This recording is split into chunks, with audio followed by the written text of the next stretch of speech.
Computerized Start is brought to you by my awesome patrons on Patreon, and by your tips and memberships on Ko-fi. These and other channel supporters make my live streams possible. You too can become a channel supporter with tiers starting at just $1. And as always, thank you for all your support, including sharing, chatting, liking, and subscribing. Now roll that famous logo animation!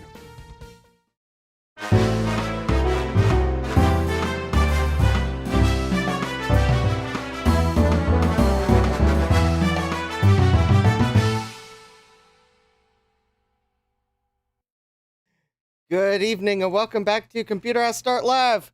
I am your host, Justin D. Morgan, and apparently I forgot to inflate the dinosaur. Oops. Let me fix that. There we go. He doesn't like it when he doesn't have energy. Ah, yes. I would say I was out Black Friday shopping, but no, I was replacing a power supply in a computer. Yes, a pre-built I bought on eBay, the place where I buy the things I later regret, earlier this year. It had an EVGA Supernova 1600 T2 power supply in it that, as soon as it would boot into Windows and load the GUI, then anywhere from a few seconds to a few minutes later, the system would just switch off. Was that power supply wattage necessary in the computer? Absolutely not. It's currently running on an 850 watt power supply that is not an EVGA. Totally fine. So, boo EVGA. Although the power supply might be under warranty, so I might be able to get a replacement. But anyway, Sadmax says, oh, I figured the dino was just sleeping Thanksgiving off. Yeah, he could be. But yes, I have done absolutely zero Black Friday shopping today. Unless you count going to the grocery store because I was out of breakfast sandwiches, but it wasn't a Black Friday sale. It was a normal grocery run. All right, let's see who we have in the chat. We have Thomas Armstrong, Willett Doss. Hi, Thomas. We have Sadmac. Ooh, Packard Bell. Hi, Sadmac. We have Hardware Hacker who's asking, is Pac-Vimber even a thing? And you can check out RetroTech Chris's video, because if RetroTech Chris does it, it's a thing. Also, you can check out Nostalgia Mall, Billy Core. I think he's the one that started Pac-Vimber. So, if they're doing it and I'm doing it, that's a thing. So, but I'm pretty sure Billy Core is the one that started it, so thanks, Billy, for starting Pac-Vimber. Kind of a interesting a time to check out these interesting retail computers that got a bunch of us into home computing. And there's some interesting twists and tales in the Packard Bell story, too. But anyways, Sadback doesn't think it is not sure. Let's see here. I posted the video from RetroTech Chris that came out a couple hours ago. Let's see here. GeoHam. Hi, GeoHam was asking, anyone get a bloody nose or black eye while Black Friday shopping? Ice pack or the bag of peas in the freezer that no one wants to eat. Those are good things for black eye. Maypro. Oh yeah. So I named off the computer months I could think of. So we have Marcintosh, that is for Macintosh. April Apples, that's for the Apple II, Apple III computers. Maypro is for Kpro. Septandy, of course, the Tandy Radio Shack computers. Pac-Vimber for Packard Bell. And Doscember, okay, technically that's an operating system, not a computer, but pretty much there's your Wintel x86 computers. But yeah, I guess DOS is really an operating system, not a computer. But yeah, Sadmax says, oh right, Kpro, yes, and in fact, actually, someday, oh, you can't see it because I got stuff in front of it. Never mind. I was going to point out that I think there's a Kpro back there somewhere underneath a box. But let's see, I think underneath those CD-ROM drives. Why in the world do I have CD-ROM drives there? Okay, I must have pulled something out that had those in it. And then underneath that box that has a case for a computer, underneath that box, with a case for a computer in it. I think somewhere down there is a K-Pro that needs repaired. So anyways, let's see here. So we got the Coffee Go. Link is in the description. Hope everyone that was in the U.S., or even if you're not in the U.S., because quite honestly, do we need a government to tell us, hey, have a Thanksgiving? Because we can always get together with family and friends and celebrate. So hopefully everyone had a lovely Thanksgiving. And if you didn't, then reach out to a friend and just talk. Because we don't have to have a government set-aside day to just have celebrations. And maybe you just call a friend and talk. Doesn't have to be a big celebration. Hey, have coffee over a Zoom call or a FaceTime call. Just, yeah. So hopefully talk to someone if you didn't have a good day yesterday. And hey, if you missed Thanksgiving for a various reason, go celebrate it another day. We don't have to celebrate it on the day the government says, hey, it's our bank holiday for Thanksgiving. You don't have to celebrate it that day. Heck, join the Canadians, celebrate it on their day.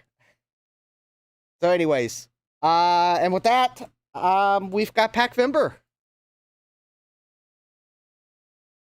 And on this table, so don't adjust your YouTube set. You are not imagining things. Okay, I probably should zoom out first. We have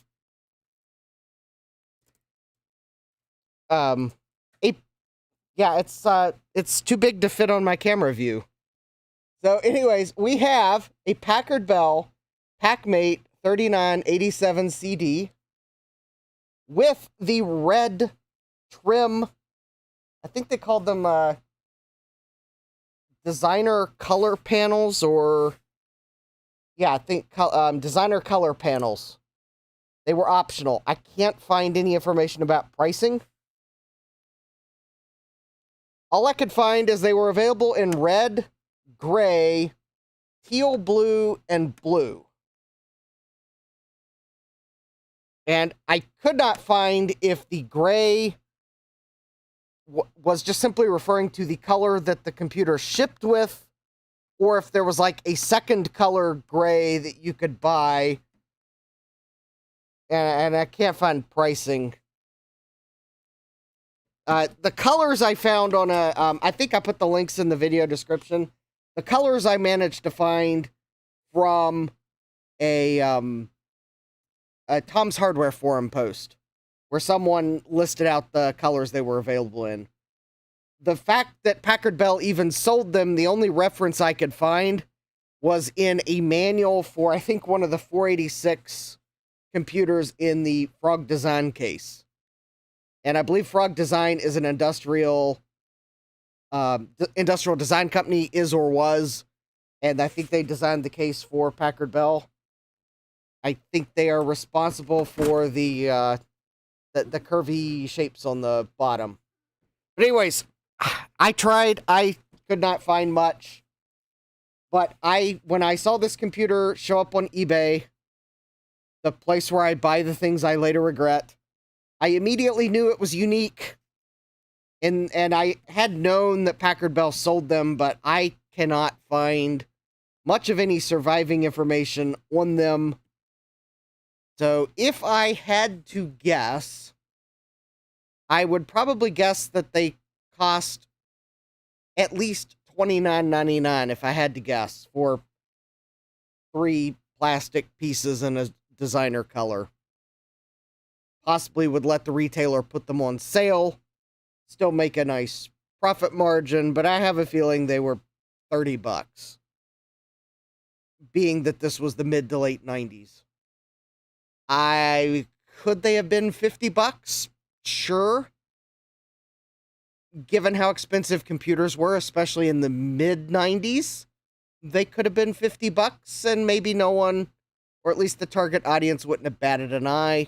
So sure, but I'm going to say they were probably around $30, because in the mid 90s, that seems like a price that you might pay for a splurge purchase of, hey, I want the fancy blue computer, because they're basically 3 pieces of plastic. But anyways, I can't find actual pricing. The only color information I can find is on a Tom's Hardware forum post from, like, I think it was 2006. Someone was looking for them then because I guess they'd heard of them and wanted them. And yeah, there's a reference in a manual that they're available, but that manual it's not like there's part numbers for them or anything that I could use to maybe search for them. So let's see here. Hardware Hacker says, I had a great Thanksgiving, went down to New York City to be with family on my dad's side. Turkey was actually perfectly done, nice and moist. Fun being with family, not usually seen other parts of the year. By the way, this morning, 12 a.m., the LEGO website was so busy it put me into a queue for access to the site. I was trying to get the Enterprise D with the free gift with purchase. Star Trek The Next Generation Shuttlecraft. Got released this morning at 12 a.m. Oh, it got released this morning at 12 a.m. Neat. At 12 a.m., I was asleep. Yes, I had a very nice Thanksgiving. Due to predictions of bad weather in various parts of the country, our family decided we are going to just get together at another time of the year where we can set a date and everyone can make travel plans and we're not worried about snow. So my neighbors across the street had invited me over for dinner with some of their friends. It was a very lovely time. Someone had actually smoked a turkey, and that was, like, absolutely delicious. And the other turkey that was there was also delicious. They were both moist. The smoked one had a great smoky flavor. And then plenty of other good food and desserts. I did not leave hungry, and I slept well last night. Probably because I was full. Yeah, smoked turkey is great, says Sideback. I agree. And in fact, I believe they had smoked it. So, anyways, yep. I was asleep last night because, there was, I'm not sure it actually woke me up, but the, very early Thursday morning, apparently one of my neighbor's dog had gotten outside and was barking at something, and they were trying to get the dog inside and hoping it wasn't waking me up. Quite honestly, I can't totally remember if I woke up or not, and if I did, I rolled right back over to sleep. But I did at least, luckily, if I've got my closet door closed in the master suite, I don't have any windows facing the front of the house, which would have blocked the sound. And I also did find a press release from the sheriff's office that there was an incident in the county, possibly about the same time that the dog got out and was barking. And I told them that, honestly, your dog might have been barking because the sheriff's office might have been responding to a call at the same time. And honestly, if your dog starts barking at a disturbance, I am not going to be mad, because that's exactly one time when the dog should be barking. Because if there is a disturbance, by all means, I want all the dogs barking, because then if it is a disturbance of a person, then hopefully they will bug out and leave. Because if someone's trying to cause trouble, they don't want dogs alerting other people to their presence. So anyways, I could hardly be mad at the dog once I saw that, and I don't think the dog actually woke me up anyways. So, anyways, but it was nice that there were no incidents in the county last night, so it was a nice sleep. Our director says, I called out sick today so I could have a 4-day weekend. Ah. Well, yep, good plan. Actually, we had today off anyways, so. Anyways, so let's take a look at what's in this Packard Bell. I would at least like, I would like to inspect it, just to make sure everything's in order. and then we'll power it up and see what it does. Now, I will go ahead and say I was not planning today's stream to be an 8-hour stream because I do have other things I need to do tonight, and to kind of make sure that it does not become a longer than I want stream, I have not put the trash out yet. So I will know that once we get to the 7 to 8 o'clock hour, that I will know that, hey, it'll kind of be a self-reminder that I have things to do tonight. Because normally I would put the trash out Thursday night, but since yesterday was Thanksgiving, the trash company bumped trash pickups by a day, so there was no need to put the trash out last night. So anyways, well, kind of the plan for today's stream was to take a look at this computer, what's inside it. We'll inspect it. I'm not going to necessarily pull it completely apart to inspect it, but at least we'll just make sure that I don't see anything out of sorts for a power-up test. We'll check for shorts. We'll just check to make sure the memory modules are seated, because those can come loose during shipping. We do have a hard drive in here. It looks like it honestly looks like it's a Connor. But that doesn't really make sense, because I'm not sure Packard Bell used Connor hard drives. I thought they more were using Seagate. But then again, I think they were possibly using anything they could get their hands on, so it may very well be a Connor hard drive. Because I know they used many different CD-ROM drives, and this one is a NEC. I think they did use a lot of NEC drives. So, again, though, this one doesn't look like the same as some of the other ones, because they also used an NEC drive that had like a bumpy texture. But I think this is probably the original drive. It at least is made in 95, February of 95.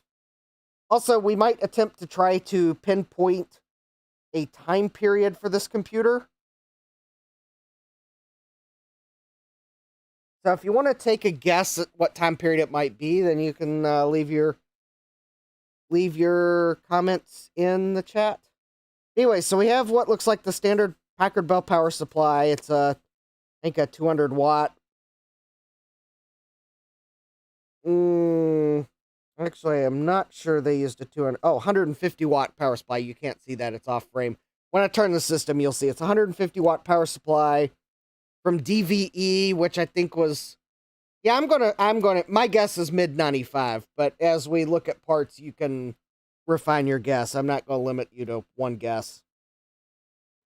But it does appear as if it is the standard DVE brand 150 watt power supply that Packard Bell used, an NEC optical drive, which does track with what they were using. I think they used this looks like the floppy drive I've seen in every Packard Bell. And quite honestly, if you look at the shape of the back of the drive, you'll probably see why it looks like a Connor. But I'm kind of actually wondering if it's a Seagate and not a Connor. Actually, if I could, nope, I can't feel the bottom of the drive, so. Anyways, so far there does appear to be some dust in the computer. Oh, I see that it's a mix of tantalum and electrolytic caps. Because I believe they used an Intel reference design. And I don't think I typically find them with shorts. Because honestly, it looks like the electrolytics are... Yeah, I think the electrolytics are probably on the 12 volt rail, because they're 25 volt, and I have a feeling the tantalums are on the 5 volt, which would probably be a way to do it.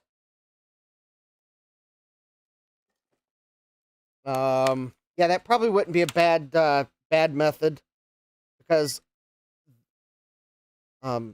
this time period, a computer is going to be drawing CPU power from the 5-volt rail. Hardware Hacker says, no, shorts. What about pants, kilts, or skirts? Just kidding. Yeah, good one. All right. Yes, in the event that you start to hear bagpipes playing from the computer, then well, we know which of those it's picked. All right, but we will double check for shorts here. All right.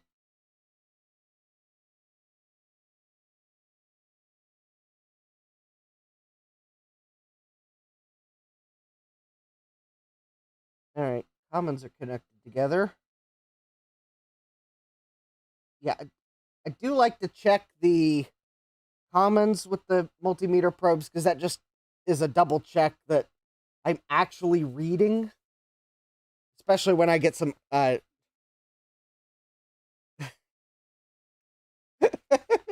Sadback says those ones aren't comfy and easy to wear. Yeah. All right. All right. I did not hear any bagpipes start to play, so I guess the computer didn't decide to wear a kilt.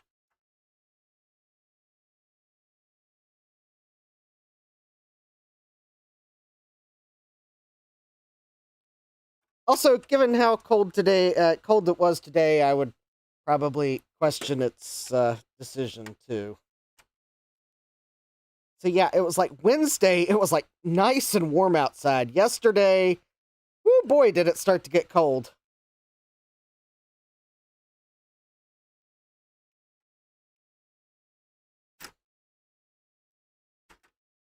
Oh, it is probably good that I decided to pull cards to inspect. So this card was fully seated.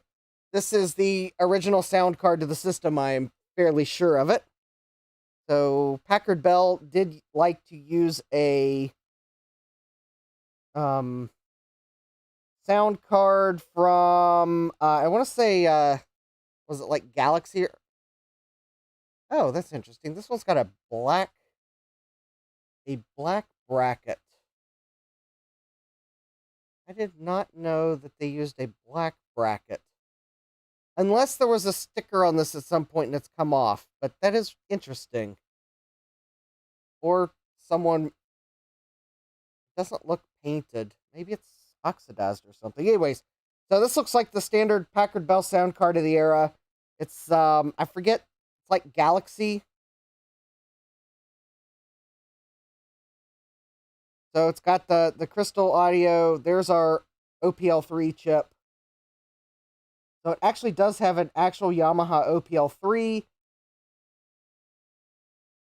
And there's probably the actual Yamaha amp chip somewhere among here. It also has the built-in modem that is probably a 14.4 modem in early 95. It could be 28.8, but I have a feeling this one's a 14.4. But I'm not exactly sure how to tell. Unless it happens to say somewhere. Probably look up the FCC ID and maybe it would say what it was. I was hoping maybe one of the DSP chips for the modem might. But it doesn't say.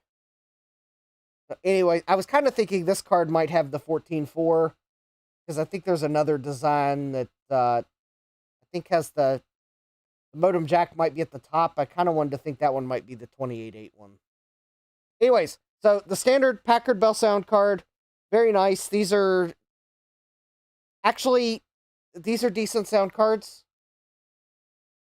At least they have an OPL3 sound card, so it honestly, I'm not going to upgrade the sound card in this computer because this will give us that nice DAW sound. Hardware Hacker says, by the way, I'm setting up a server on Discord for the Hardware Hacker YouTube channel. Don't mind if I should link. No, I do not mind at all.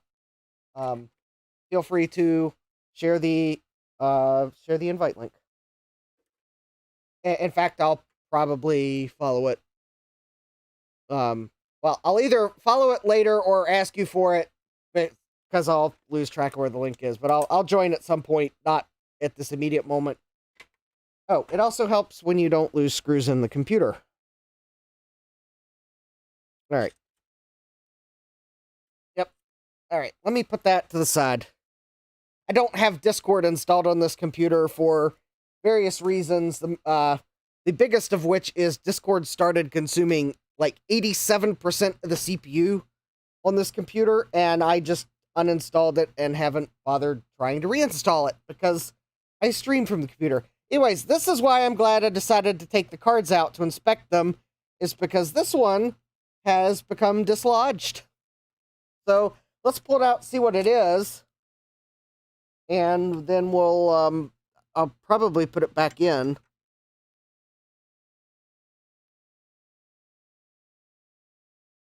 I mean, it's not, I have to say, it's not a bad find. I mean, maybe I would have preferred if it had a boot ROM socket on it, but honestly, if I was going to find a network card in a vintage computer, I have to say that the 3Com Etherlink 3 is not a bad one to find because the drivers are easy to find and they're fairly reliable cards. So this one's an Etherlink 3. It's got the 3C509B.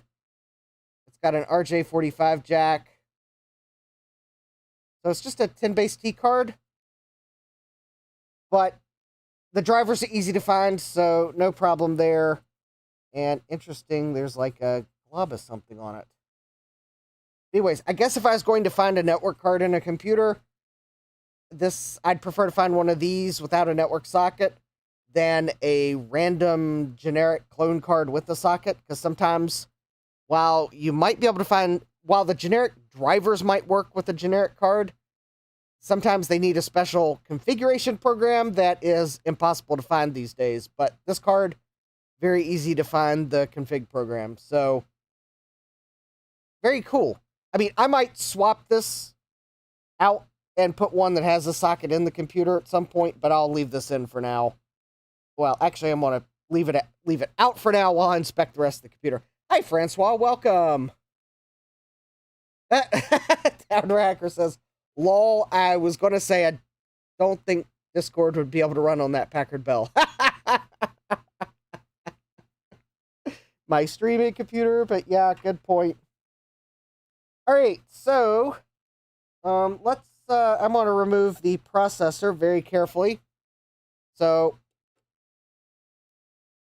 I'm kind of glad this... So anyways, we have a Pentium processor. The heatsink is, I think, glued on, so I'm not going to try to remove it. And it looks like it is just the 75 megahertz Pentium processor.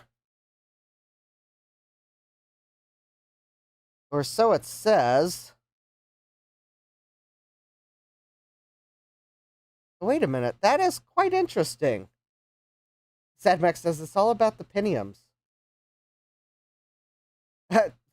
Francois says, are you picking up with the Packard Bell? Because the Packard Bell is using refurb parts for you. I mean, seriously, Packard Bell got into trouble because they were using refurb parts in their computers, and Invest at 4. Oh, you're live. I made it finally to a live event. Yay! Welcome, Invest at 4. All right, so I see a little discrepancy here. This is very interesting, but the part number sticker on this processor says it's a 75 megahertz processor. However, if we look at the bottom of the processor, this is quite clearly a 133 megahertz processor. So it would appear... are we fixing the CPU? I'm removing removing some of the parts to make sure they're seated correctly before we power it up. So I thought I would remove the processor so we could check it. And that's where I've discovered there is a discrepancy.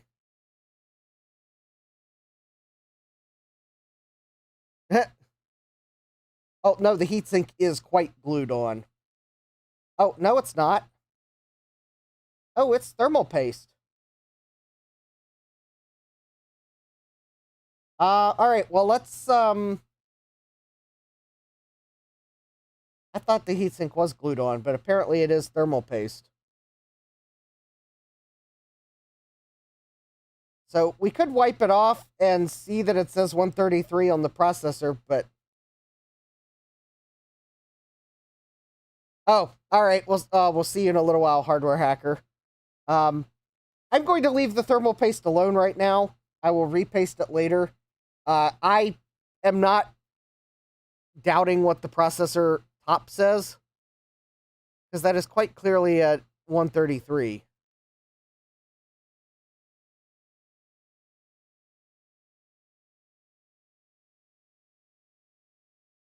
Although, if the processor's not glued on, it's possible that someone swapped heat sinks. Maybe that's it. Maybe just someone put the wrong heat sink on it. Alright, we'll see what the computer posts at. Whether it posts at 75 or 133. But the last thing I want to do is remove the Sims. Is that one of the 486 or 586 SE? No, this is a Pentium, not an overdrive.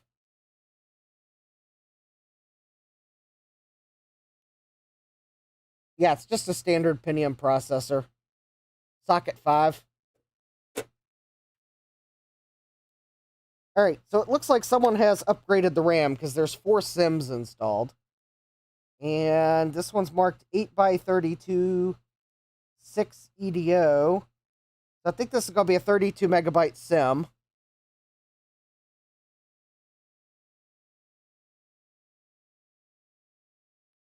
That's 8 mega. That 8 is going to be for 8 megabits by 32 bits. So that's going to be a 32 megabyte sim. So that's actually a nice little bump. I think this is the matching pair. So those are going to be EDO 60 nanoseconds.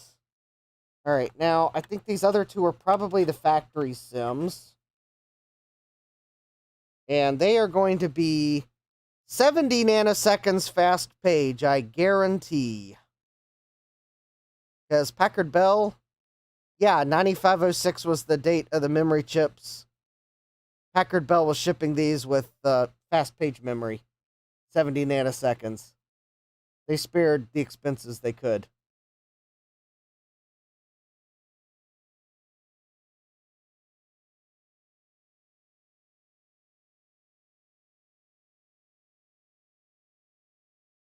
Invest it. Packard Bell used a heatsink that looked just like this, and they like used the most generic heatsink. So this is a Packard Bell heatsink. It looks like an overdrive heatsink, but that's what Packard Bell used.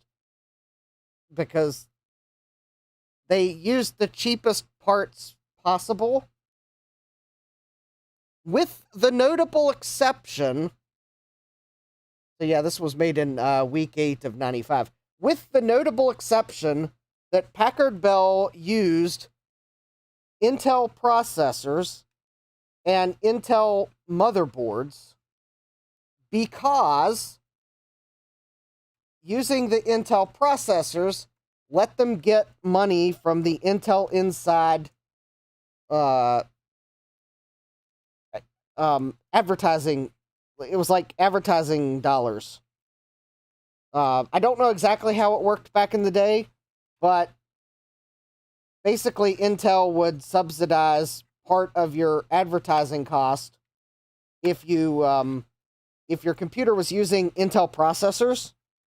It's possible using an Intel motherboard gave them even a little more subsidizing dollars back.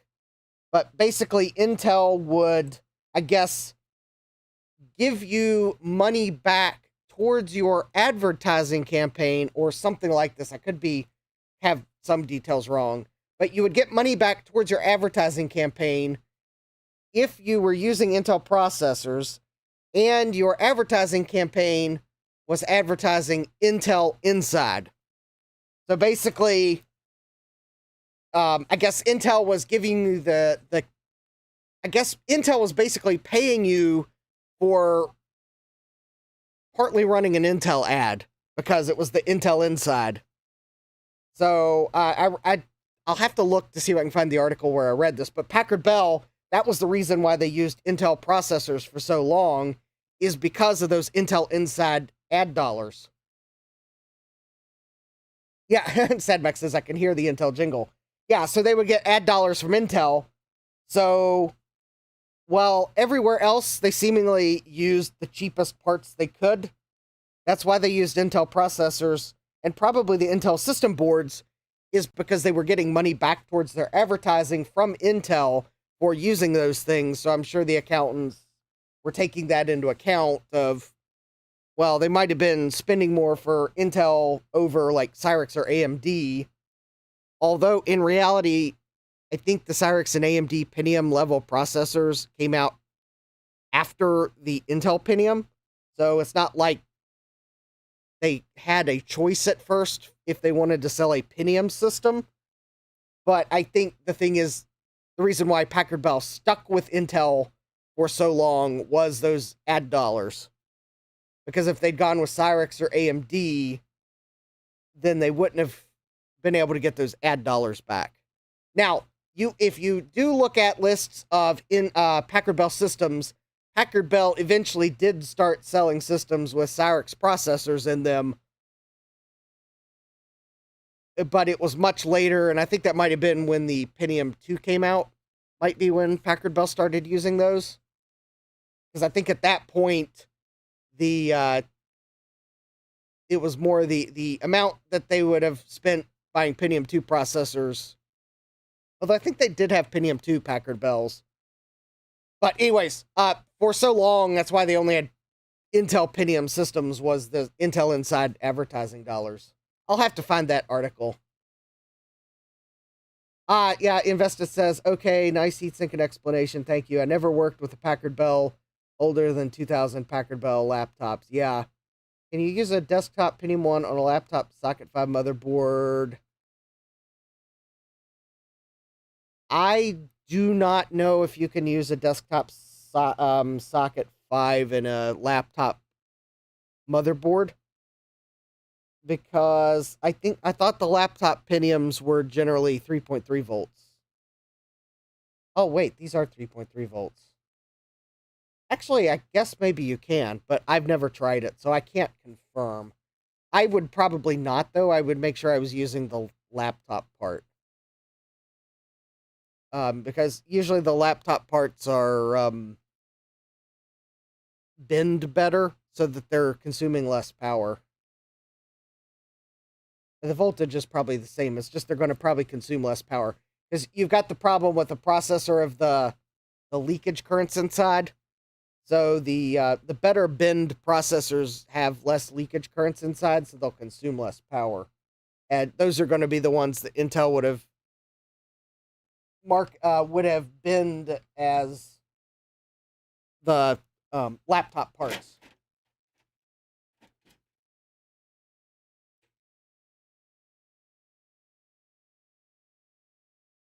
Thomas Armstrong says, Mimtest Trina will be happy. Yes, and I will probably, at some point, I may replace these fast page modules with some EDO modules, but for now, I'm not going to, because I don't have any on hand that I know. Yeah, that I know of. I don't think I've got any on hand. Of 4 megabyte EDO sims. Because I've got another Packard Bell where I did basically take the 4 megabyte fast page sims that came with it and just swap them with 4 MB EDO sims. Kind of to keep the amount of memory that came with the system the same, but at least give that slight performance boost of EDO memory. Because the thing is, famously, these Packard Bells shipped with no level 2 cache. In fact, I did find the Computer Shopper review of like a bunch of Pentium systems, because I was trying to see if I could find information on those Packard Bell designer panels. And I found the Computer Shopper review of some Pentium systems. And yeah, they basically, in the review, pointed out that, yeah, this Packard Bell has no cache. And while on some of the tests, it's not making a difference, that is not true for all of our tests.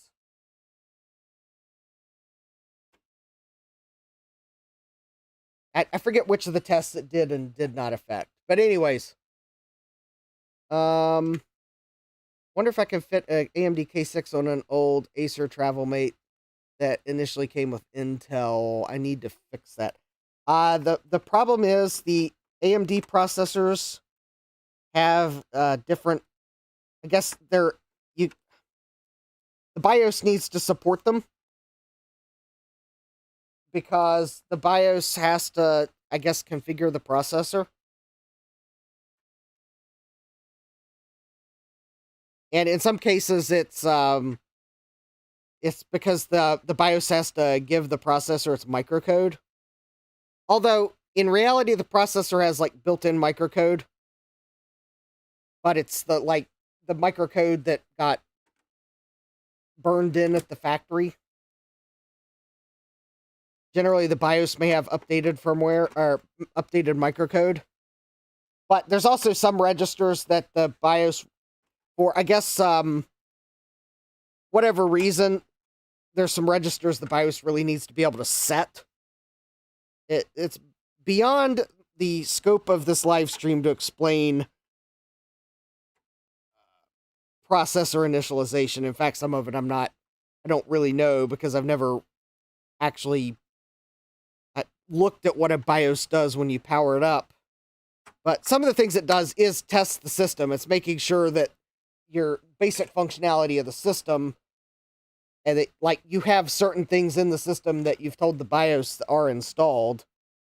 But there are some things in the BIOS where it's got to configure registers in the system. Like, sometimes it's processor registers that, in order for the processor to work, you got to initialize the registers at boot. And then sometimes it's the chipset can also have registers that need to be set just to configure, like, timings and whatnot. So anyways, it could work. It might work and you get some funky results on the post screen. But it also might just not work. And that would be because the BIOS doesn't recognize the CPU, so it doesn't, so it may throw errors or something. All right. I'm trying to free my PS2 keyboard, which I have set some stuff on top of, regrettably. Oh, there we go. Got it.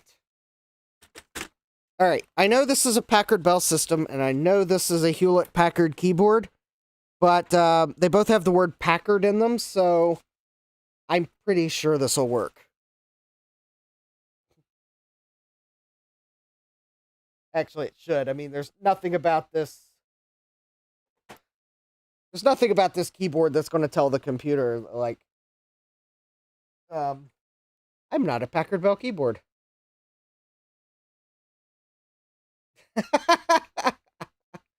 All right. So it might need a BIOS update. That would be my summary. And yeah, that's at least my summary of an explanation. Packard Bell TV set. I don't have a Packard Bell TV set. I don't think Packard Bell sold TVs in the US. I know before they sold computers, they sold radios. I don't think they ever sold TVs in the US. I think that might have been other markets. Anyways, all right, smoke test in 3, 2, 1. Woo boy. We had some, oh, there we go. Whoop, I'm on the wrong input. Oh, I'm on the wrong input. There we go.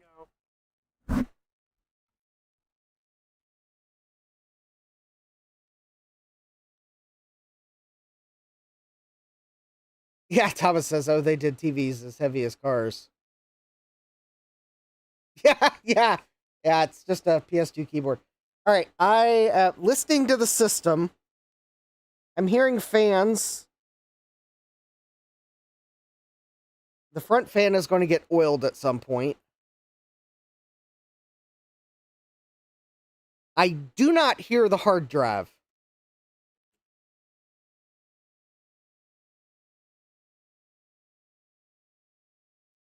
And I think the reason why we're hung entering setup is because I think it's trying to detect the hard drive. And I am not sure it's going to detect the hard drive. I'm not sure if I hear it or not.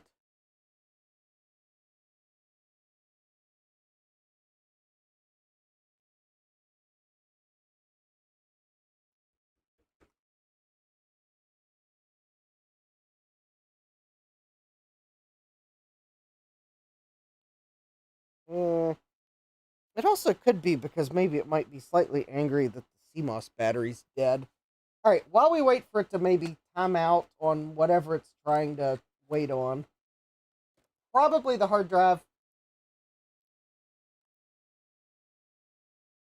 It is most likely waiting on the hard drive. That is 99% sure that's what it's waiting on. If that's what it's waiting on, it should eventually time out.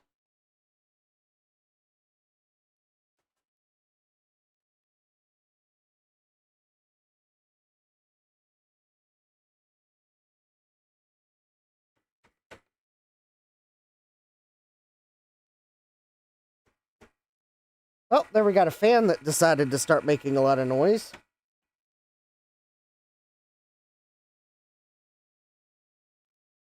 Yep, I think that's the fan in the power supply. Hi, Joseph Morris. Welcome. Thomas Armstrong says if it can play Doom, it's got the power. All right. I don't know what we're waiting on. I am going to power cycle. And I'm going to try to hear... I'm going to try to listen for the hard drive spinning up. Well, not with that fan being crunchy.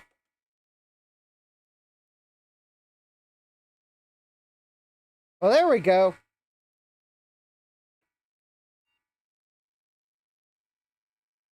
So it is a... I don't think that's the original hard drive, but I'm not sure. All right, let's see here. It is November 20... Oh, let me guess. I can't type?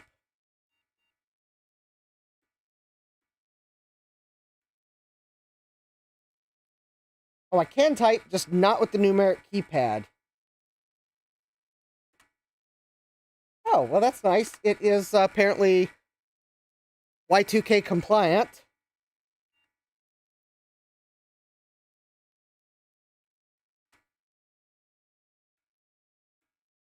All right, that's fine. All right, hard drive.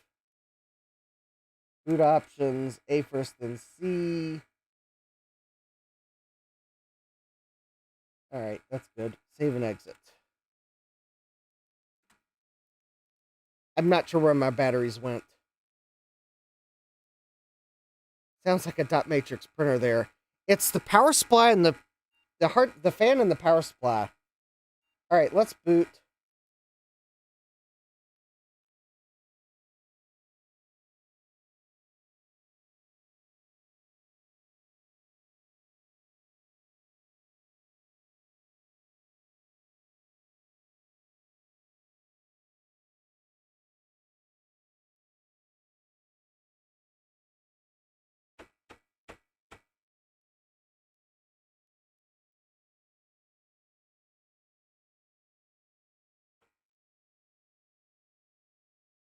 Alright, well, it's not that. Okay, I confirmed it's not the fan on the front panel. Which I will plug back in because that's blowing air across the processor.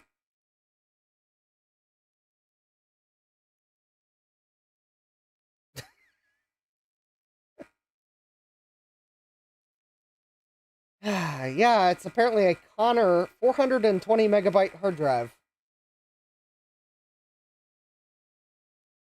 Which I thought by the Pentium 75 era that Packard Bell was shipping 1 to 2 gigabyte hard drives.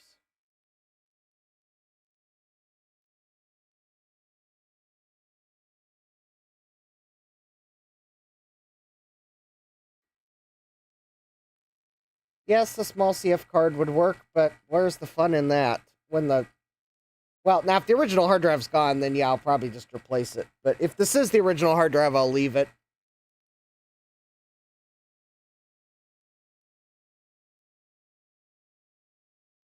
Yeah, I think this Packard Bell, which is getting on my nerves, so we probably will open the power supply up carefully and lubricate the fan.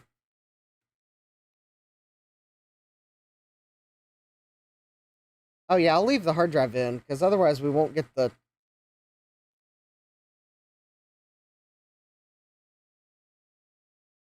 Alright, so one thing I'm going to see is if this hard drive has the tattoo installed on it, as they call it. On Packard Bell computers, that they shipped with a some data on track 0 and a part of track 0 the computer doesn't normally use. And you can run the Packard Bell. There's a utility that you can run. It'll show you the shipping information. Or maybe we just run the computer long enough and the fan sorts itself out. All right.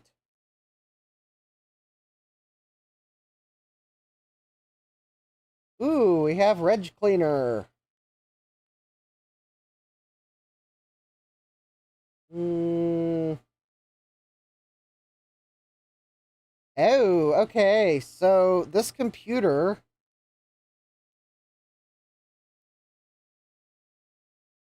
Oh, I think we've looked at this on stream before.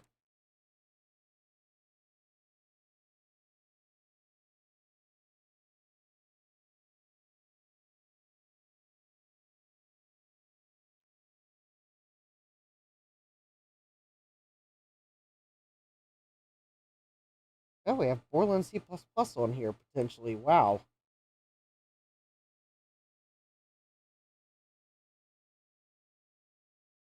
Code stuff.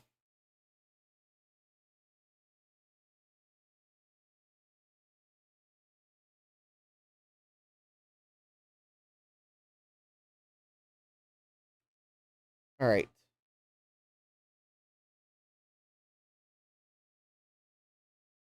Yeah, we'll run a disk scan here.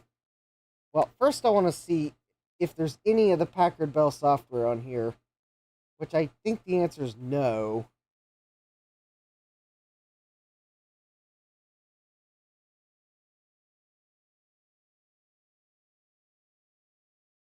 Um,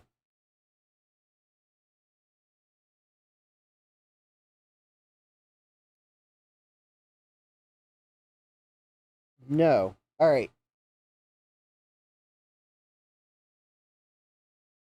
This is okay. This is definitely not the original hard drive.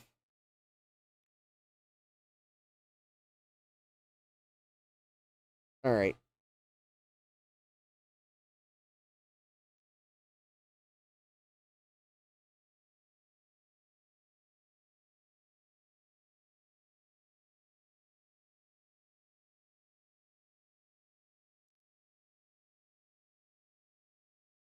Thomas is asking, is that PB&J software? I don't know.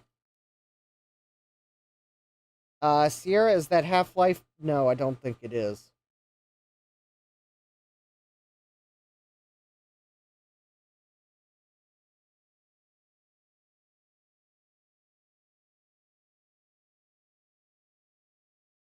Yeah, we'll see if it passes, but this is not the original hard drive.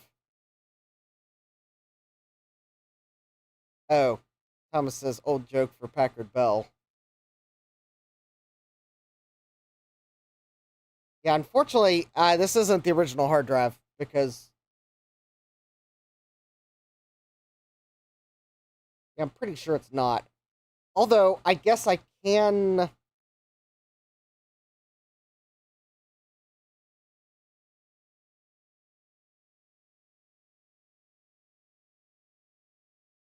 me see if I can remember what I did with my Packard Bell Restore CD because the program that looks for the tattoo might be on the root of the CD. I think we might be able to run it even if we're not running a restore. Although,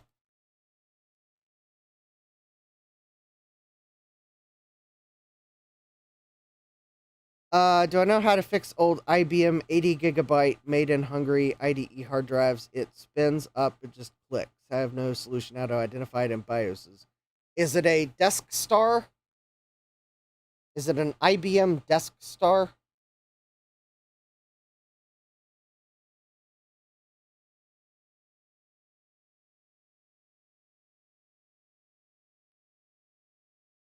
I regret to inform you that if an IBM Desk Star is just clicking, it is probably not repairable.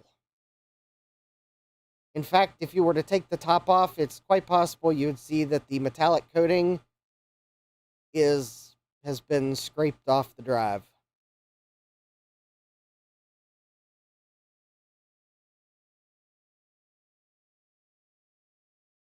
There's a reason why IBM sold their hard drive business to Hitachi, and it was the IBM Desk Star.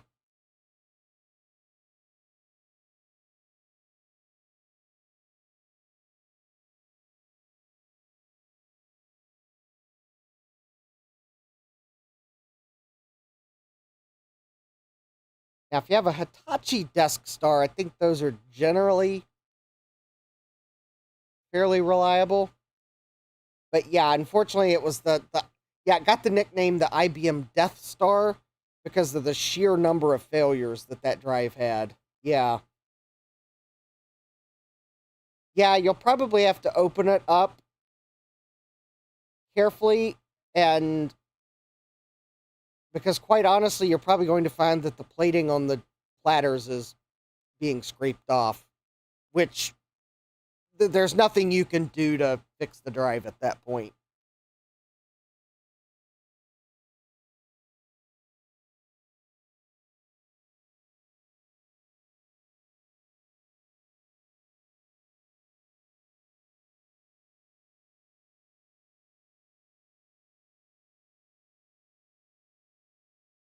Hard Hacker says, I have a bad feeling about this. Yeah. Unfortunately, it's just anytime I see an IBM Desk Star hard drive, I just immediately assume that it's not usable.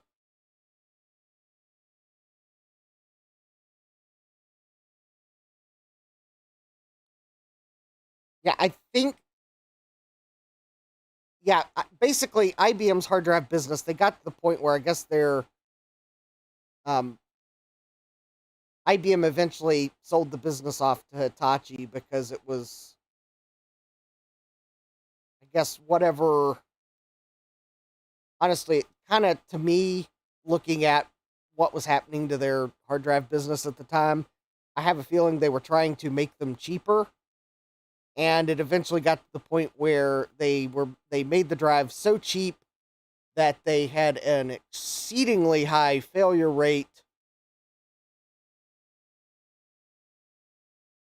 And then their hard drive business was losing money because of that exceedingly high failure rate, so they sold the business to Hitachi. Now, Hitachi turned it around. So yeah, some of the I mean, I might be hesitant for some of the very, very early Hitachis if I think that they're just simply a relay that they're like before Hitachi had a chance to turn the hard drive business around, but yeah, the Hitachi fairly quickly turned it around, and I think even now Hitachi hard drives are some of the best hard drives out there.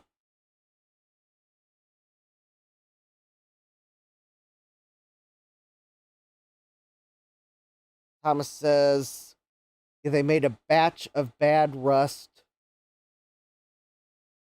harder. Probably hardeners. Joseph says this is as slow as the Matrox, um, the Quantum Bigfoot drives. Yes, it is. This is a Connor 420 megabyte hard drive. It's not the drive that would have shipped with this computer. Yeah, hardeners. Okay.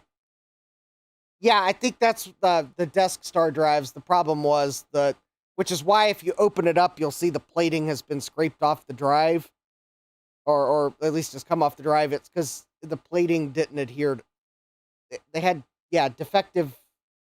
The plating was not sticking to the plate, the platter. Thomas says the impact coating. So yeah, basically, yeah, it's just the mechanics of the hard drive. So this is a slow hard drive. I am trying to think of what hard drives I have.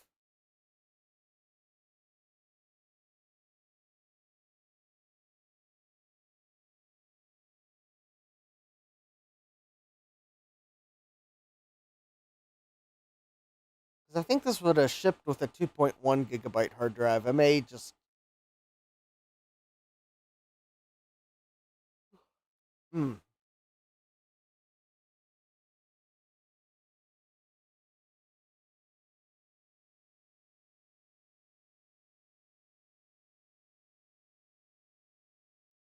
Given the fact that there's the original hard drive's not in here, maybe we might. Oh,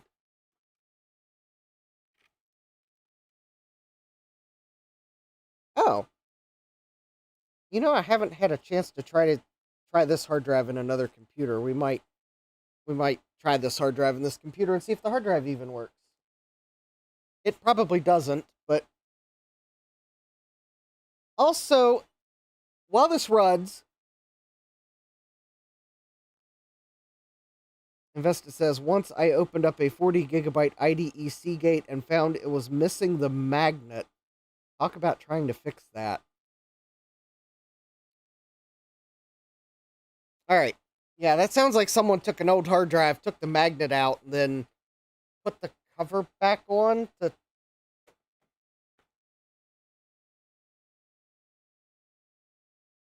Oh,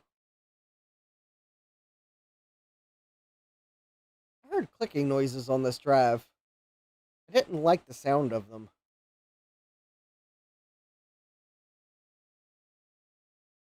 Sounded like it was doing a reseek. Although, since ScanDisk didn't report it, the hard drive may have reallocated those sectors. So I am going to take this hard drive with a grain of salt.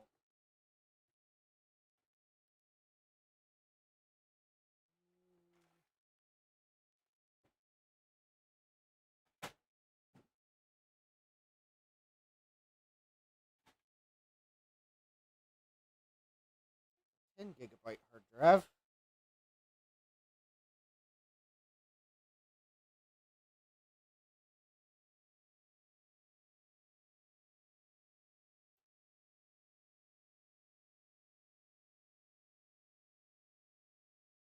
All right, I got another hard drive I'll keep in mind. I'm trying to see if I've got any stems.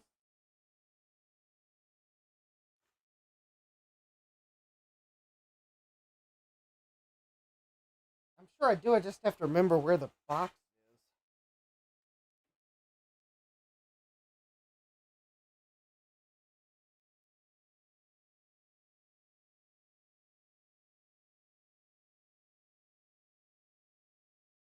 Oh, wait a minute.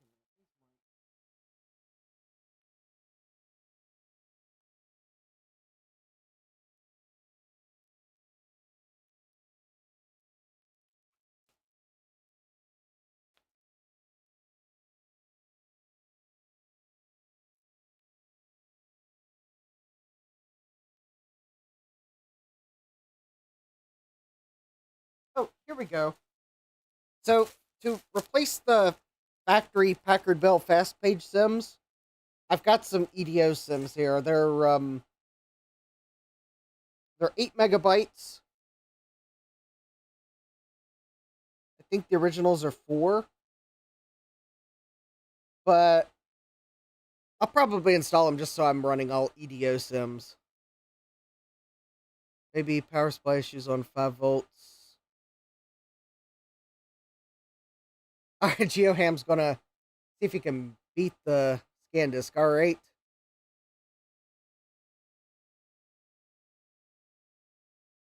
So for P1 is comparable to the Armada in scanning the scan disk. Actually, the Compact Armada series, I think, started at, I want to say the Pentium 266 MMX. So this is more comparable to a Compact LTE 5000 series. In fact, I think it'd be the 5100. I think somewhere around there had a 75 megahertz Pentium. RetroTech Chris could tell us for sure, but he is not in the chat that I know of.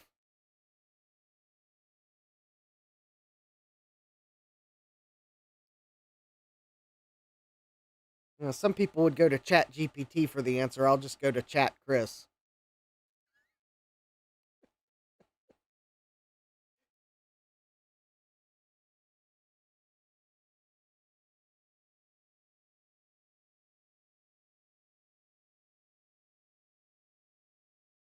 Although, if this hard drive is okay, I'm not going to replace it tonight. I just wanted to kind of explore the system a little bit, see what was on it. Oh, you have the Pentium 100 Armada 1120. I'm not familiar with that model. I thought the Armada series was, I didn't realize the Armadas came out with Pentium 100s.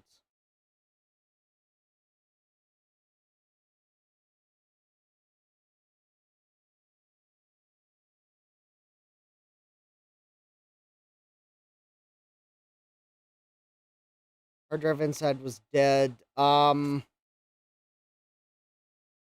Yeah, I think the Armadas probably support up to an 8 GB hard drive. In fact, this Packard Bell's BIOS probably doesn't support anything bigger than 8 GB natively.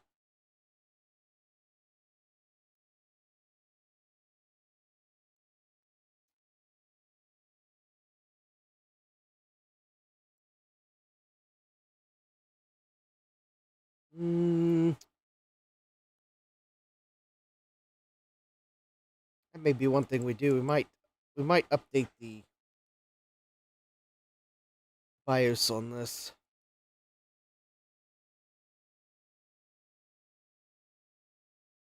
Depends on how long the scan disk takes. Although, quite honestly, I just wanted to explore the system for a little bit, kind of document what was in it. See if it had the original software.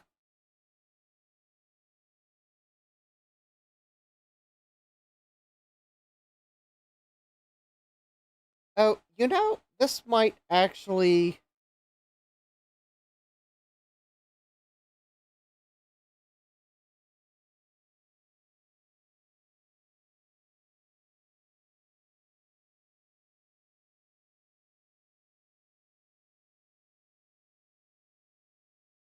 At this rate, this is going to take...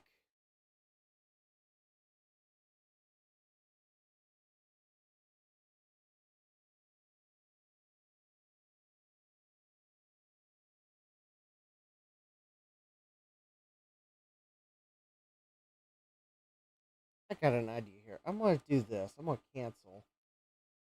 And there's a reason why I'm going to cancel. Alright, so I'm going to shut down... Oh. I think the reason it's taking so long is we're in safe mode.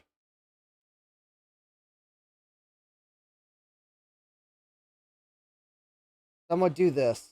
There's a method to my madness here.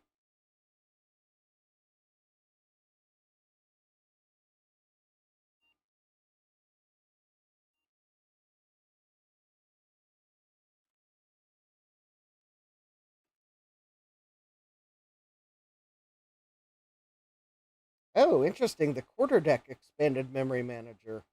Interesting.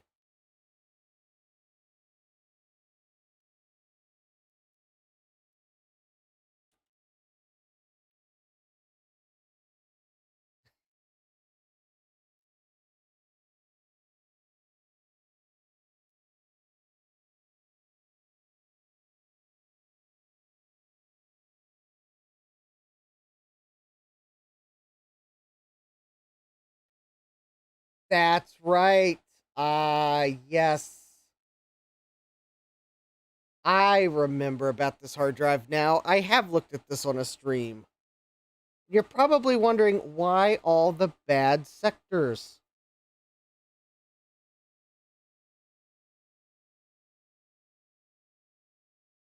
Oh no, it doesn't have bad sectors. And that's why this hard drive was taking so long to scan. Let me show. I know what's wrong. I remember what's wrong with it now. All right, so this is a 420 megabyte hard drive, right? You saw what the BIOS told us it was.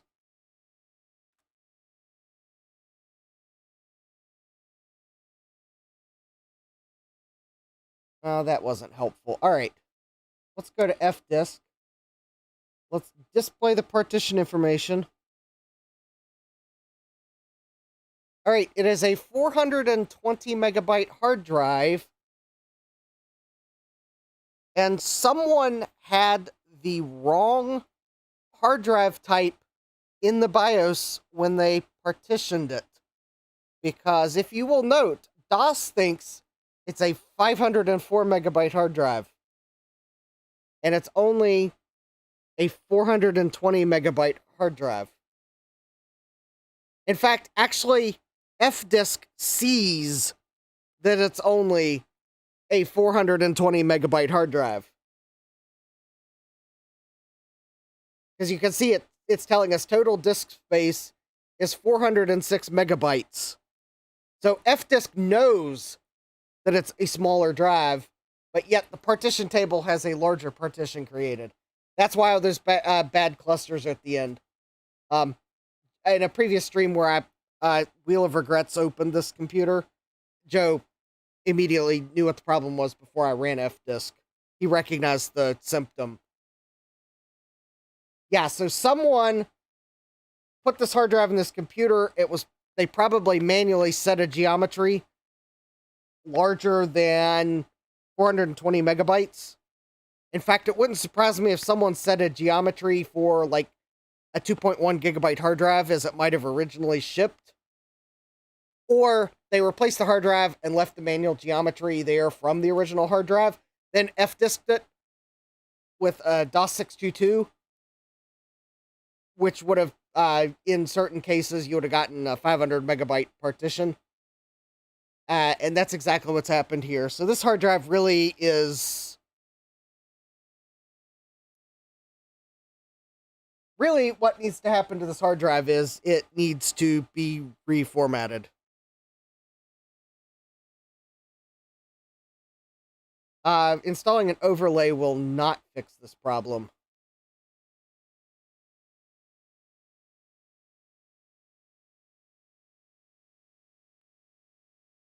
The only way to fix the problem with those bad sectors is to fix the partition table.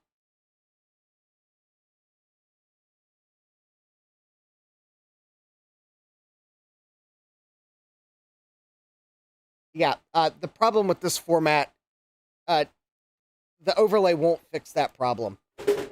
The drive is smaller than the partition that's created.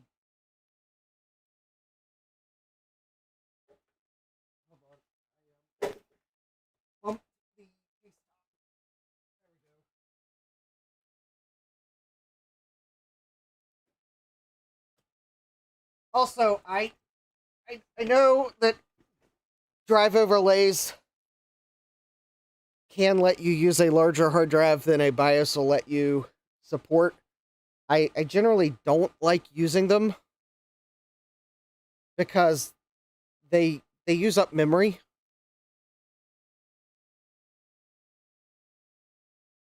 So I generally don't like you, and they can make it harder to move a hard drive to a computer that doesn't need the overlay. Although Mini Tool Partition Wizard Pro Edition can fix the table without data loss. I've never heard of that tool. I don't know. Call me crazy. I've never liked drive overlays. Even back in the day, I didn't like using them.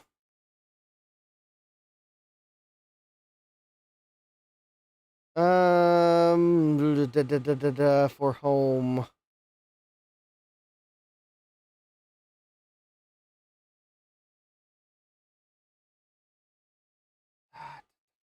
Do not need the pro.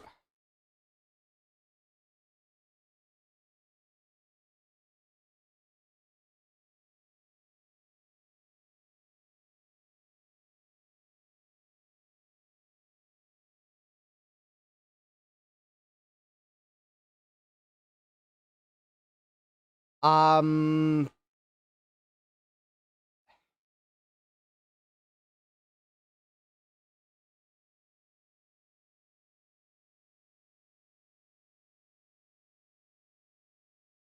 yeah, I found this Mini Tool Partition Wizard Pro.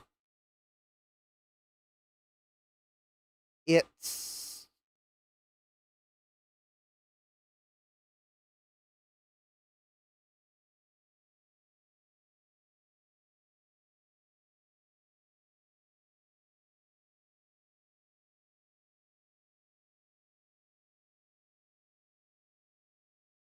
um actually, I could probably fix this with something I have too.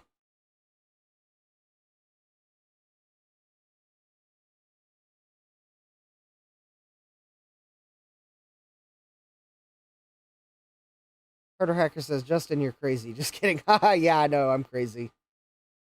I prepped drives on one PC with overlay and he used it on another PC. Issues from 486 to 286, depending on it back to 486. Oh, 0 issues. Yeah, and I did say to call you crazy. Yep, and I did tell you to call me crazy. I did. Uh, I know. I just don't like dynamic drive overlays. I never have, because you have to access the drive through the drive overlay. It uses memory. Some computers don't have a lot of memory,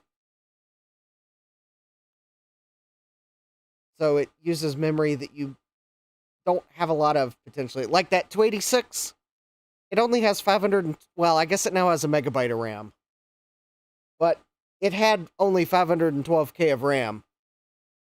I would have hated to have consumed memory for a dynamic drive overlay with only having 512K of RAM, even with a megabyte. Yeah, I might have something that can fix this that I don't have to pay for, because that Mini Tool Partition Wizard Pro is like $159. Granted, that's for a lifetime 5 computer license. Although I don't, I know I've got something that can do this, and I don't need to buy a license. I just have to remember where I put it.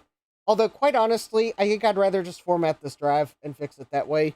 That's free, and because there's nothing special on this hard drive at all.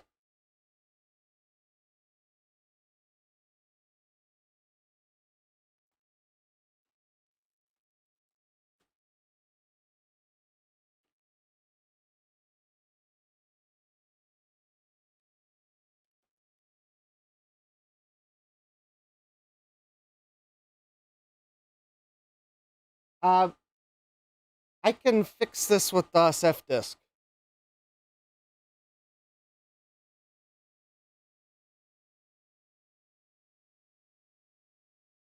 Yeah. Hi Tim, welcome. Vborg's in the chat. Well, it was my last chance for a Packvember stream. Yeah, I'm going to fix this computer another way. I'm not going to This is not the original hard drive anyways. So I'm going to fix this by replacing the drive.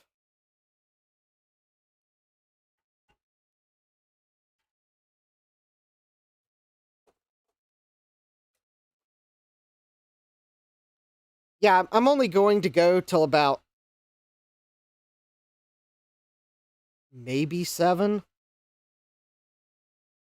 I've already streamed like 16 hours this almost, well, 15, probably 15 hours this week. So I'm not going to go till too late. Deborg, I had to put a CF card in my Packard Bell. The OG drive died. Well, this isn't even the original drive. It's a someone installed a Connor 420 megabyte hard drive into this Packard Bell, and my first clue that it's not the original drive is that it's such a small drive. So I'm going to, here's what I'm going to do. I am going to pull the sled out, and then I'm going to find my GoTech, and I'm going to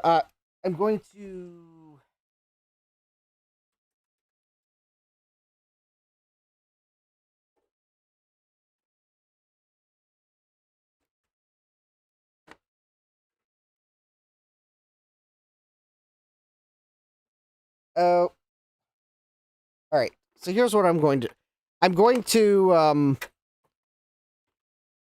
pull the drives out so I can get the hard drive out. And then I'm going to put my, I'm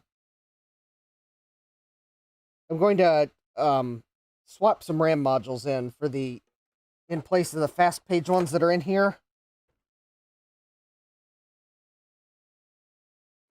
I think if we remove this screw, then I think the entire drive cage slides back.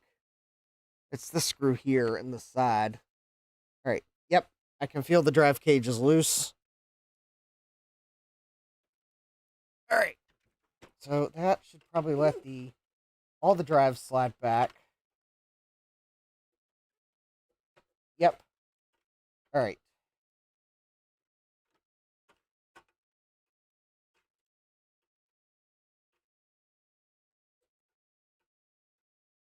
All right. So for this, I'll go ahead and unplug the audio cable.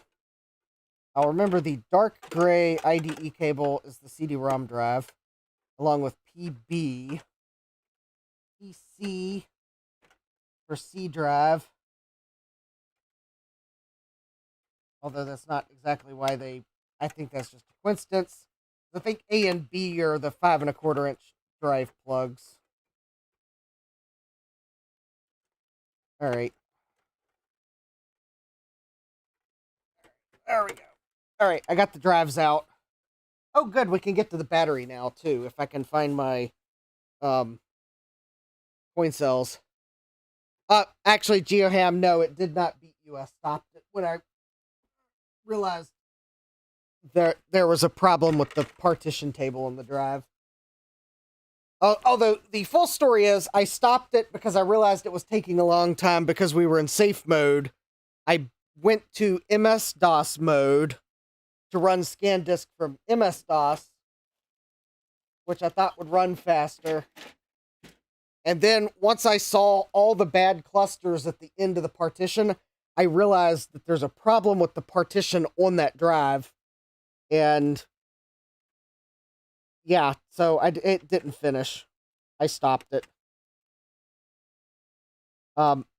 Basically, the problem with the partition is someone had a larger geometry in the BIOS at one point than that drive has capacity. So that is a 420 megabyte hard drive with a 504 megabyte partition on it. And that is why there's bad sectors at the end of the partition. So I figured what I would do is I'm swapping the fast page memory modules that originally came with the system. Actually, I generally like putting the larger modules in the first bank. So I'm going to move these two modules here to the first bank. And then these smaller modules I'm going to put in the second bank. But these smaller modules are EDO, so we'll be running EDO memory on all the channels. And I think we'll have I think we'll have 80 megabytes instead of 72 megabytes. So it'll be a little more than original, but, well, it's Packvember. Our Packard Bells deserve upgrades for Packvember. Alright, so hard drives are out. Oh, let me find my GoTech.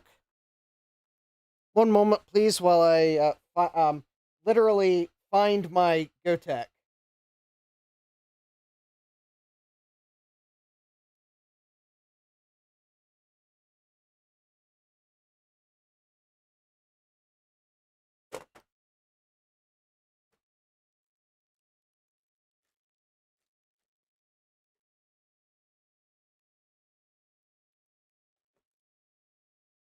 For those of you that don't know, I have an AirTag on my GoTech because I keep misplacing it. So I can quite literally do find my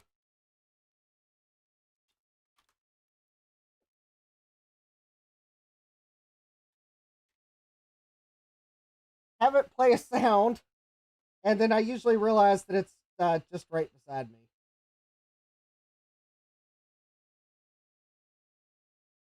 All right, so we'll put the GoTech in so I can run mem test while we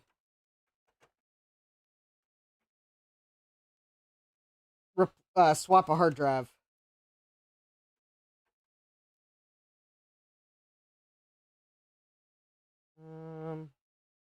Here's the red stripe. All right, one of these days I'm going to break the power connector on this thing, and I'll have to replace it. Hopefully today will not be that day. Hopefully that is not foreshadowing. All right. Oh, good. And memtest is the image that's already selected. Excellent. Oh, there we go. And we have 80 megabytes.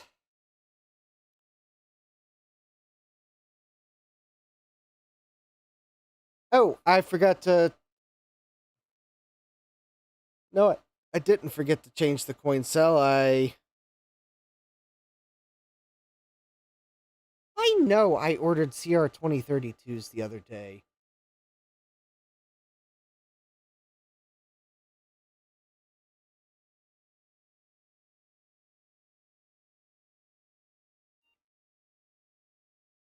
Oh. Function 1 for setup. Yeah, October 13th. I did order CR 2032s.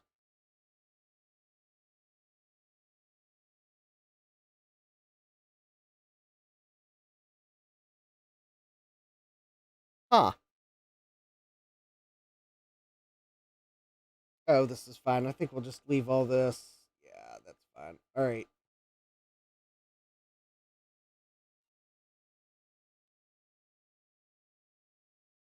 Yeah, it'll be December soon.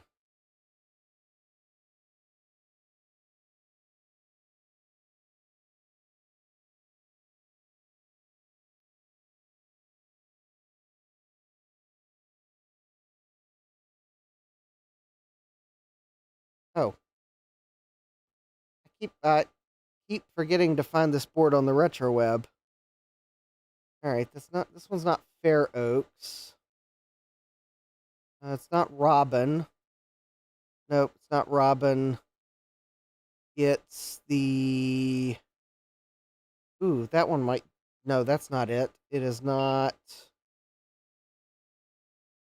Thousand Oaks. What is this? It's got a funny name. No, I don't think it's Robin LX.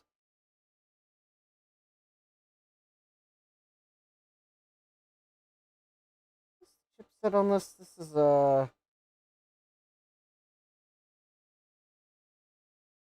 problem. I need to limit this to chipset. Otherwise,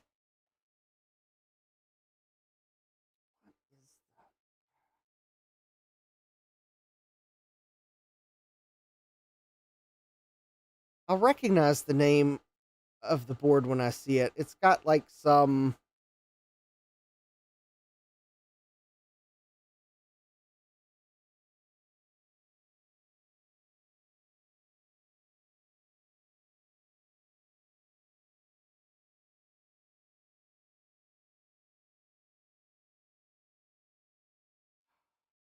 All right. Advanced search. CPU socket. Socket 5. I usually go by the number of slots, but when it's got a proprietary riser card, it makes it hard to. Hillary! That's right. This is the Hillary board.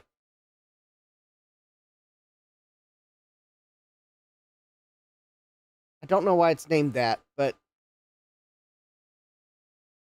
yeah, it's the Intel Advanced HL board or Hillary. Yep, that's the board. All right, so the RetroWeb has a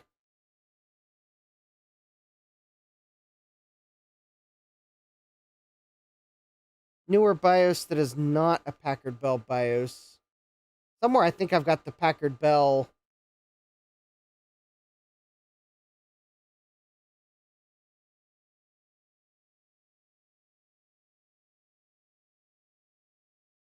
Yeah, the Packard Bell deserves some love. All right, we're running a memory test. Oh, I bet I know. That's why the heatsink says 75 megahertz. I think someone's upgraded this processor after they bought the computer. Because I think this shipped as a 75 megahertz, but the board supports a 133.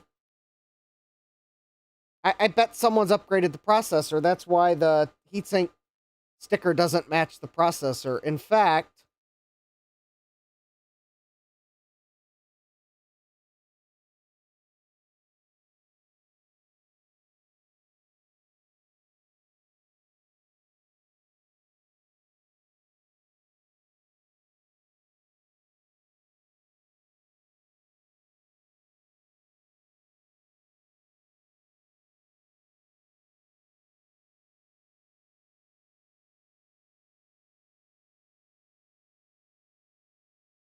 yeah, it supports a 133 megahertz processor.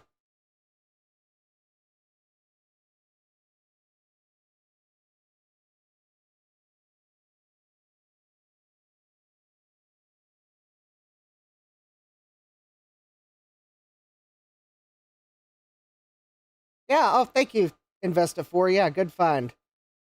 All right, so basically what I'm doing, I'm running MemTest. So I've got the original, well, I removed the original 2 SIMs that would have shipped with the system.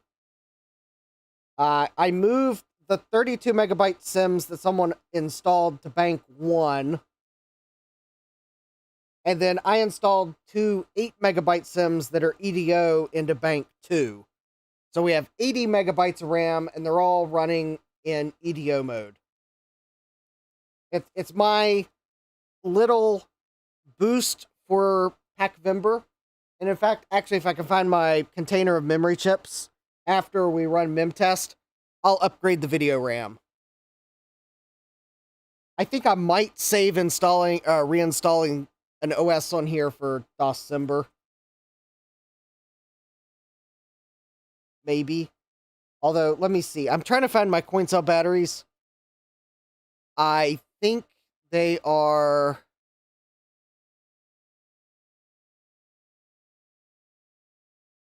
Honestly, I'm having trouble finding them. I'm wondering if this is one of those things I remember seeing them, yet I'm having trouble finding them. I think they might actually be sitting at the top of the stairs. So while MemTest runs, I'm gonna go run upstairs to the top of the stairs and see if that's where the coin cell batteries I ordered the other day are. And I just keep forgetting to bring them downstairs. So I'll be right back.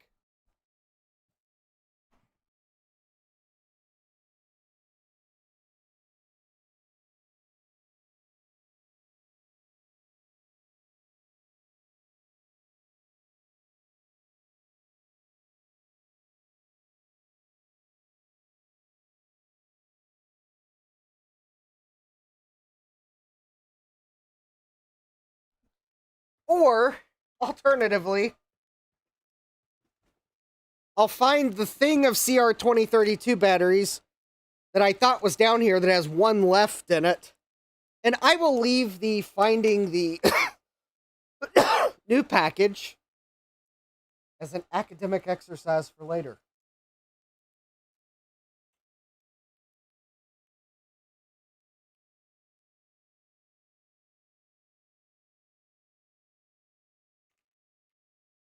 Also,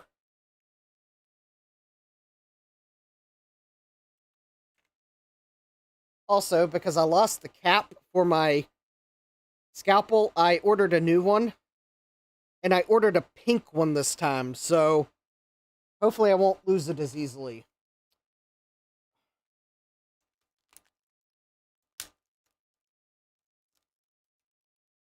And I'm pretty sure that someone's going to put in the chat that I'm not sure that pink is going to help you not lose it.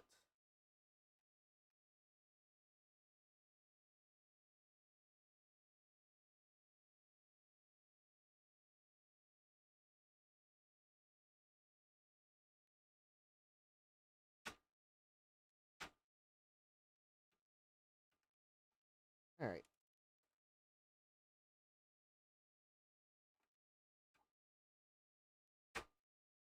All right, but I just replaced the CMOS battery very carefully. I don't recommend replacing them on a running system because you want to make sure that you don't accidentally flip the battery onto something while you're removing it. But I figured it would be okay because there's actually a bunch of nothing on the board around where the battery is. But anyways, the original battery has a whopping 150 millivolts left on it, which is not enough to keep a real-time clock. Best it says, once I picked up a Pentium with 4x32 RAM, has 2 PCBs sandwiched. I think it was a machine for telecom system. Never got around to test it, but it's a nice P1 Super. P1 with, 128 megs of RAM. Nice. But yeah, so there's my pink scalpel.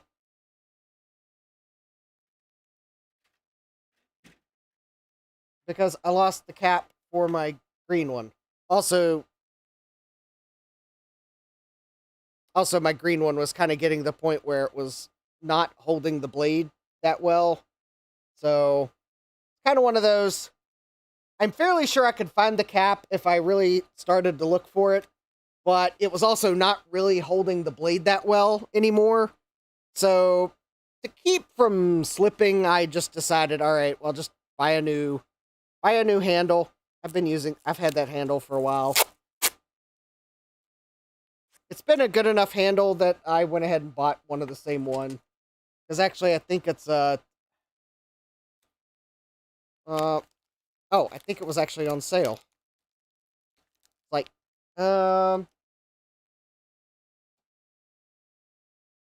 anyways, yeah, it's, it was made in the US too, which is, for something like this, was unusual. But yeah, it's an Excel brand. It's pink. It looks fabulous. And I kind of thought that anytime I'm using it, I guess that could go to show that, kind of my, I support, when I can, I support women in STEM programs. So there we go. So anytime you see me using my pink scalpel, you can know that I support women in STEM initiatives. So I am man enough to use a pink scalpel to show that I support women in STEM.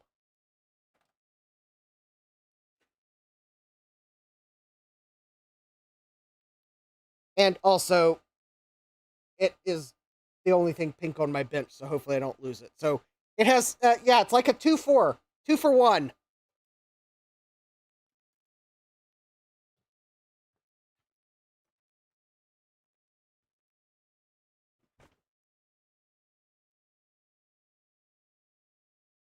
Oh, Oh, I need anything from. Okay, RO or EU, let you know. All right, cool. I'll let you know. All right, so we'll let this finish running while I. Oh, that's right. I was going to see if there were any other BIOS versions. Because I thought there was a Packard Bell.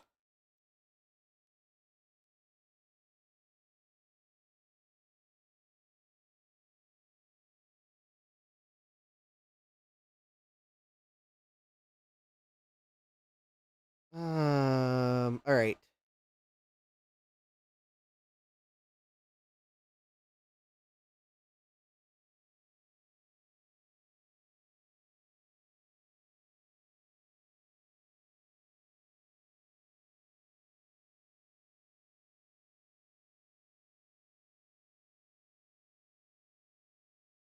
Actually, I'm fairly sure I've.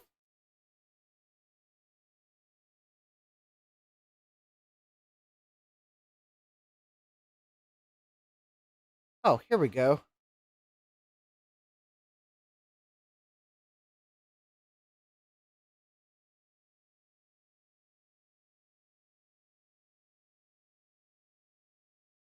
Yeah, there's one on the retro web, but I'm fairly sure I've actually that I think I've got one that's actually from Packard Bell. So I will be able to keep the Packard Bell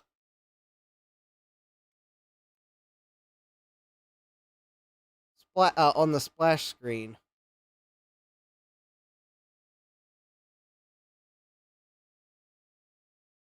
The one on the retro web is the Intel version of the BIOS. So let me look for a moment because I'm fairly sure I've got a Packard Bell.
No, that's one of those. I don't want one from that site. Let me see here.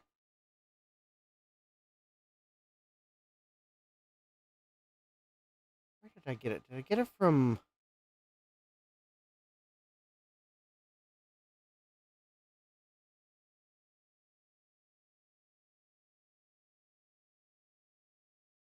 File you need to download is one 142.394.exe. Let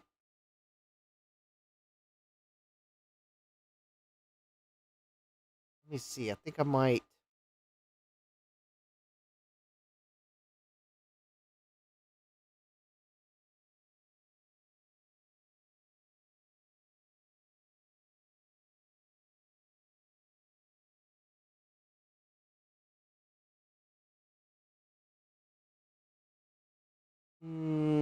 Oh, wait a minute. Let me look. I think maybe Vintage Computing, Packard Bell, Force 442 CDT.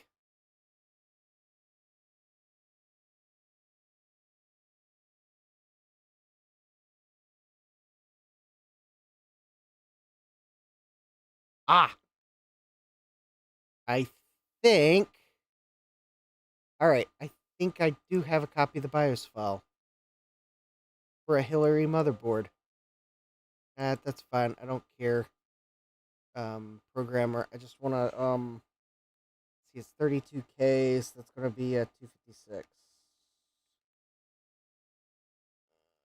Let's see here. Load. Let me see if this is a BIOS file. Copy, paste. Oh,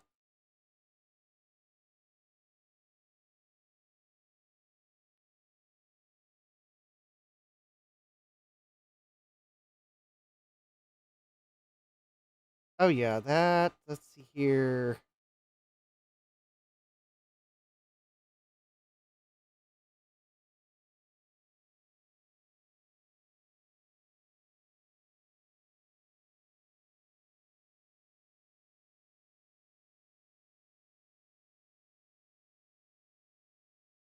Oh no, that's not a BIOS file. That's the tattoo file for my Force 442 CDT. Okay. Um. Oh, maybe I don't have.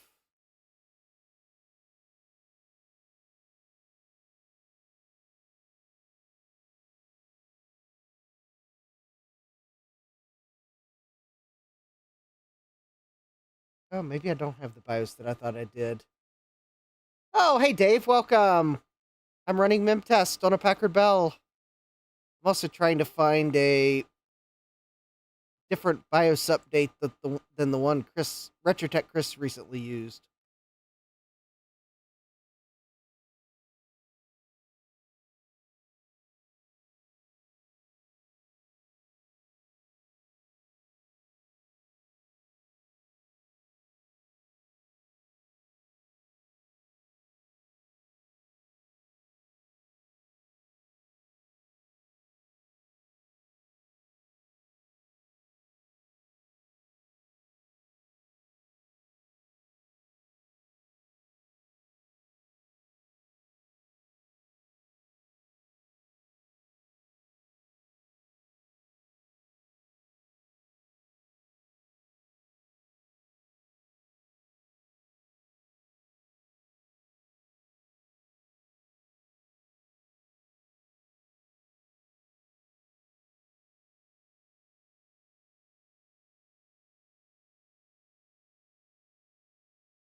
Oh,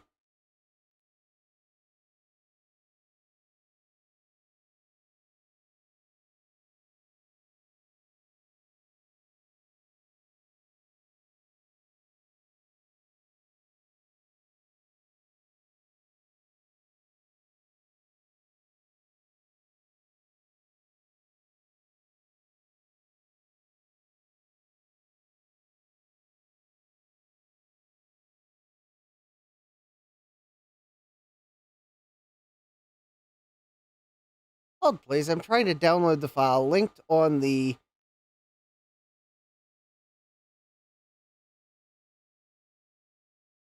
VCF forums, but it went to a driver guide website,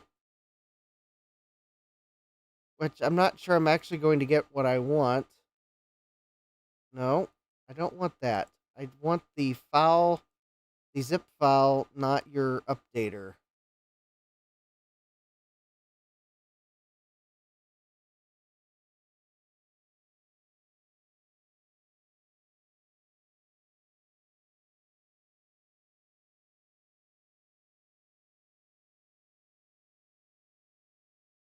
Ah, yes, that is the file I want. Okay.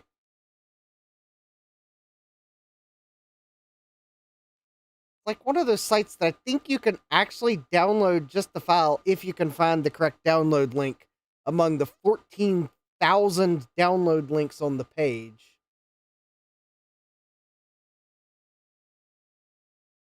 But of course, most of them want to download the update utility, which there's no way it's going to run on this computer. No, I do not want your update utility. It's not going to run on this computer. I guarantee it. Oh, actually, you know what I could do is just search for the zip file on the web. No, it's not actually going to let me download this.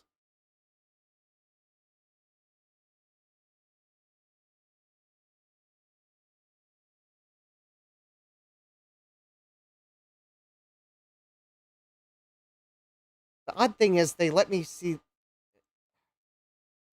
I don't like websites like this that like make you think they have the file, but they don't. This file's been downloaded 641 times my foot. You're not letting me download the file. You're giving me a garbage update utility, not the file. Stop lying to me, website.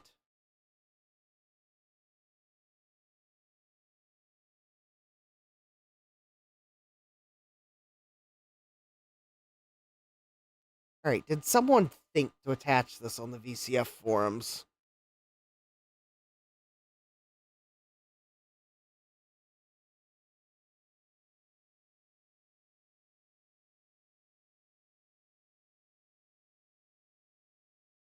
$1007 wipe. I might have this downloaded. Yeah, 50 links to garbage, and now that I know what the file name's named, I might actually have the file, because I know I've installed this update before. Alright. Download, and it's probably on this computer. Alright.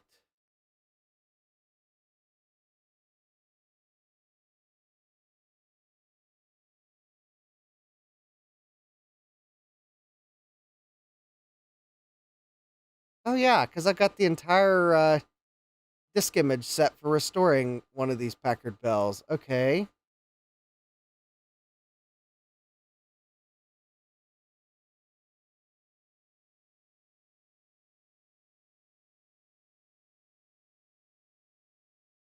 Mm, okay, that's the track 0 for... Alright, let's see here.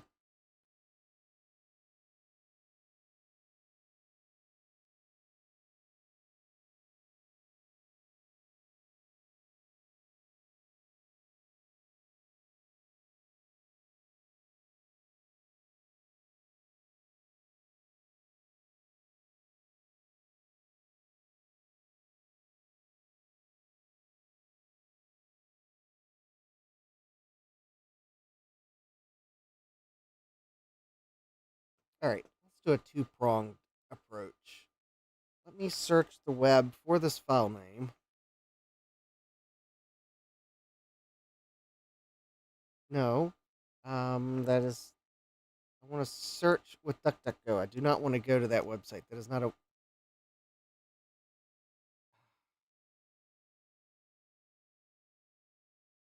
Fine.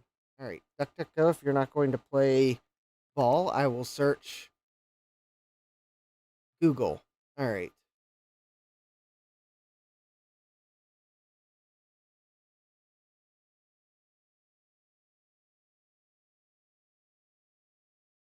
Alright.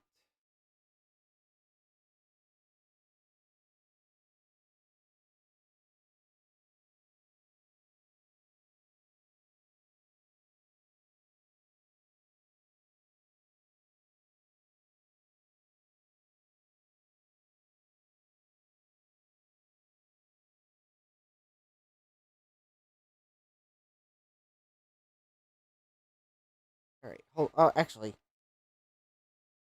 let me search archive.org.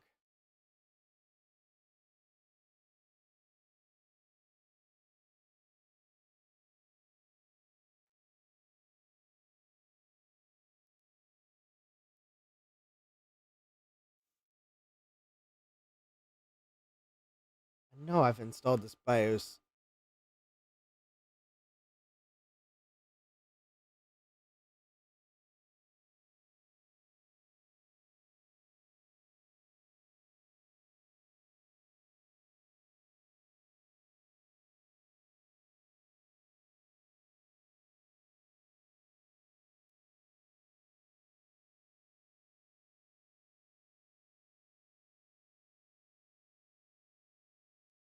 It just might take me a while to find the file on my computers. Alright.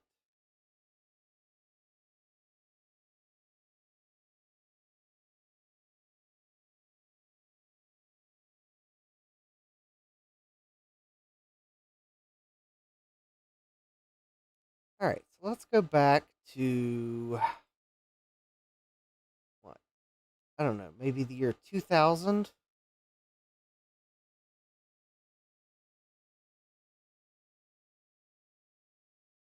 There we go. The Packard Bell website, year 2000.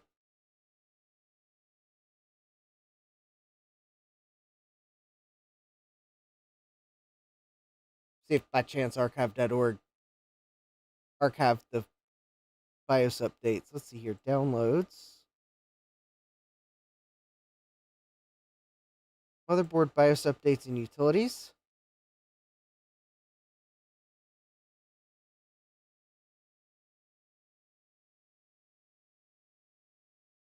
Oh.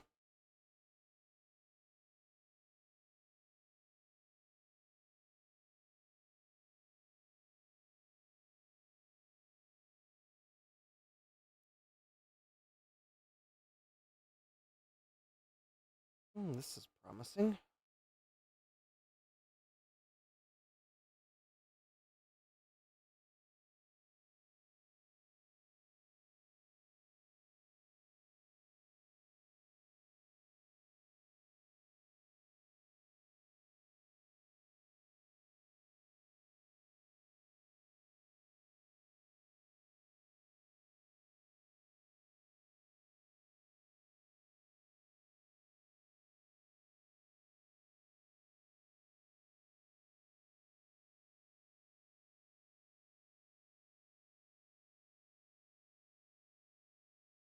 Let's see here. PB 450.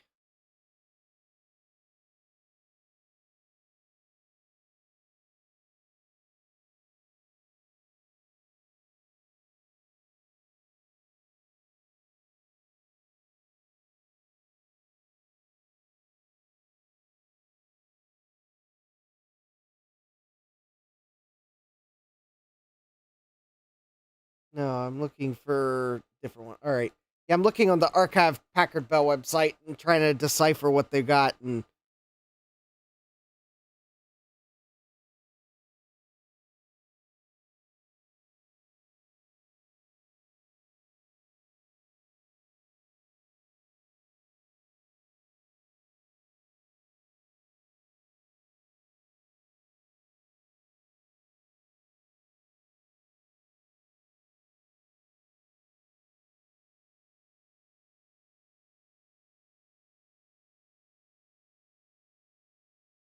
all right, let's.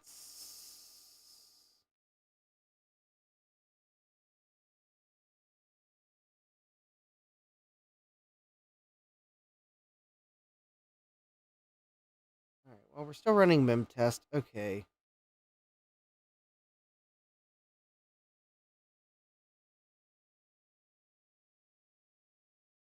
All right. So let's go back to the Wayback Machine. So the year 2000 maybe it's just too new. Let's go back to 98.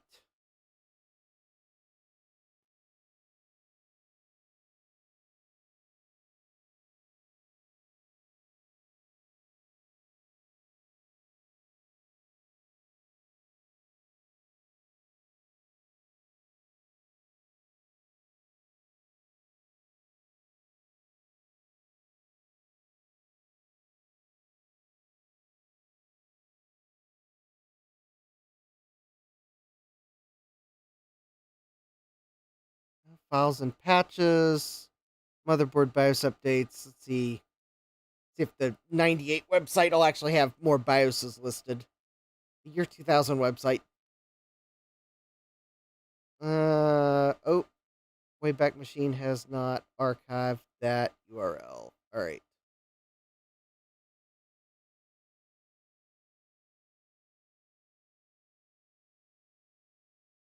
All right.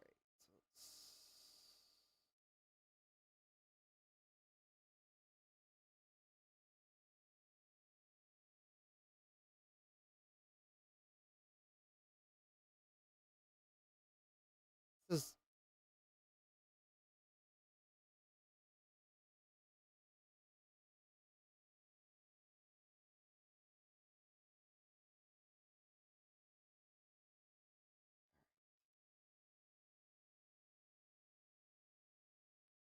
year 99. Maybe they archived the support site in 99.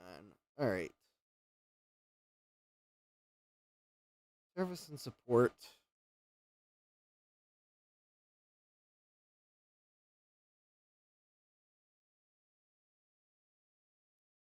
Yeah, Chris did the video on the Packard Bell. He installed I mean, if I have to, I'll install that BIOS, but I'd rather have the Packard Bell one. Because I'm fairly sure I've seen the Packard Bell version of that same BIOS version.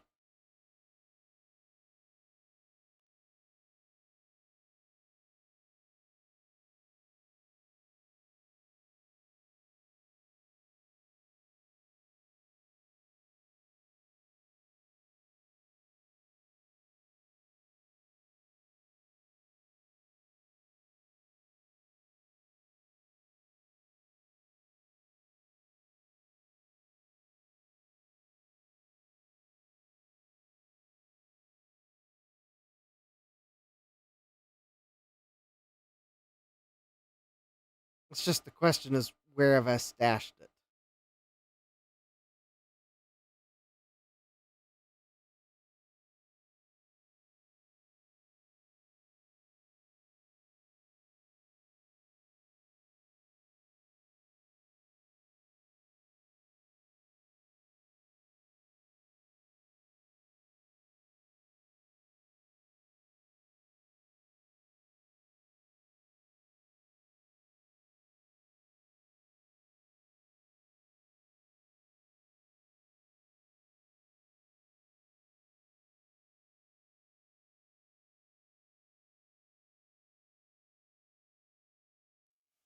Hmm.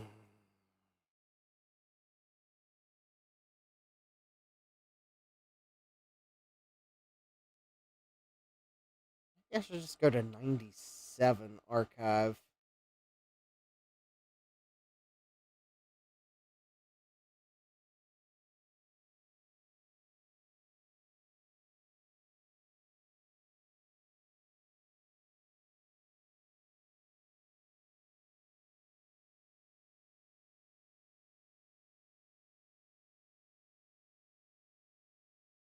Oh, here we go. Seems to be working better. All right.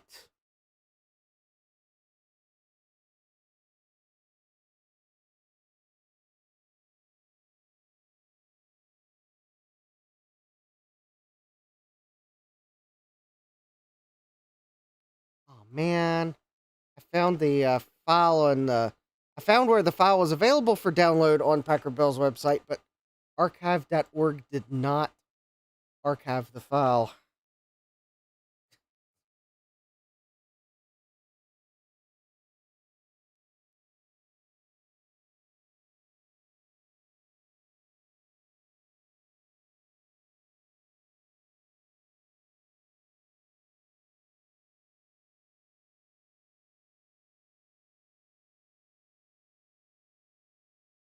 So I can confirm.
All right.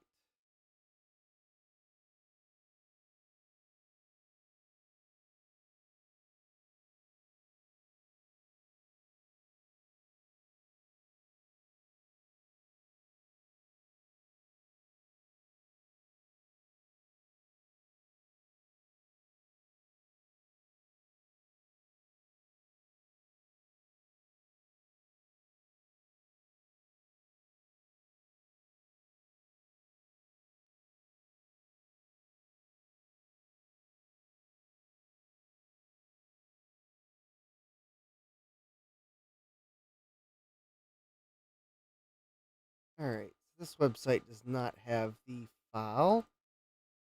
Alright, that's...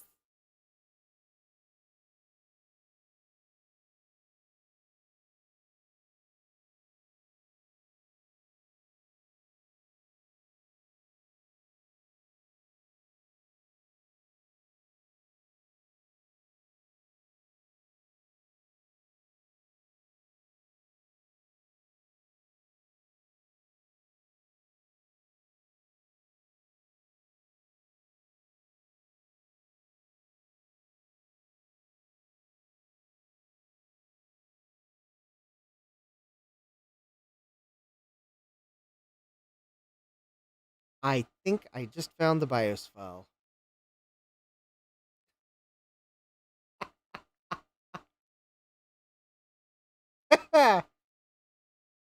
Alright. I don't think it's a, I think it's a file that's got a header on it for PCEM, but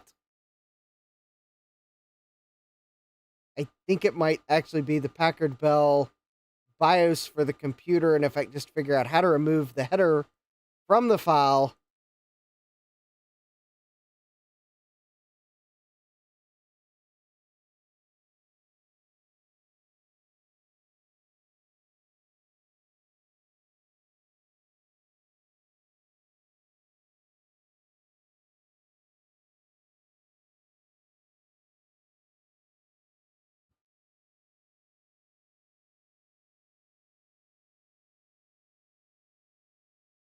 Alright, well, I guess that gives me some homework while MIM test continues to run. Alright, well, good night, Investifor. I know you'll be lurking in the background. Yeah, Packard Bell's been going a while. But yeah, I think I might have found the image.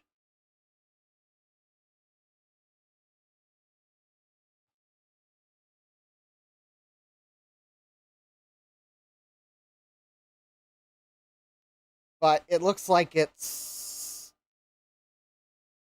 got some sort of a header on it because the file is...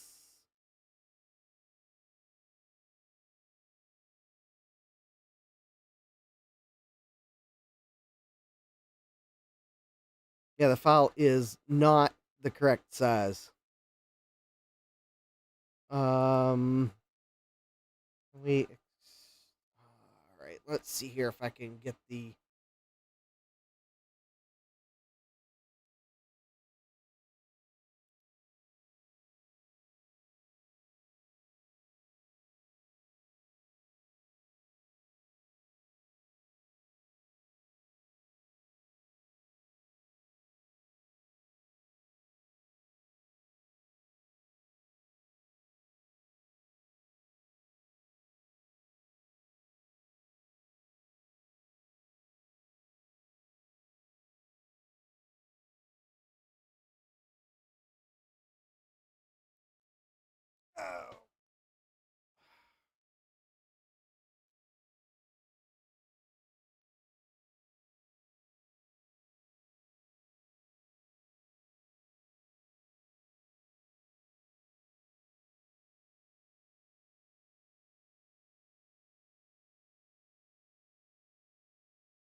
Oh, our memory just passed. All right.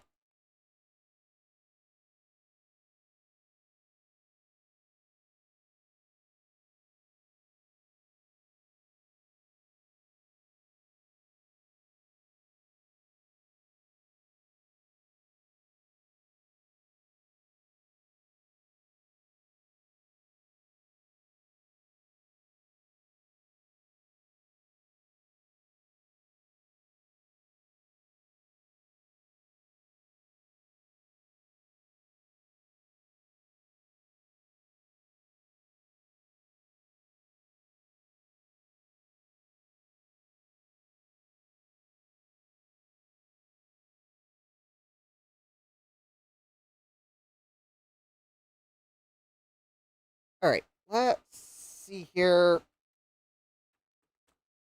Let me look on my GoTech at the images I have.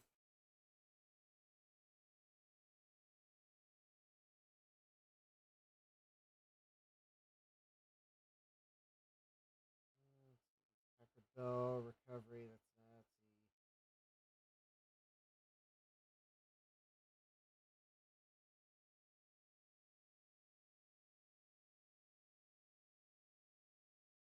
oh, oh, wait a minute. Actually, oh, escape. That should reboot it. Let's try this disk. I think this might have a BIOS update on it. It is for the Pack-Mate 7415, but I think it has the same motherboard. Just in a tower case and not a desktop. All right, well, this.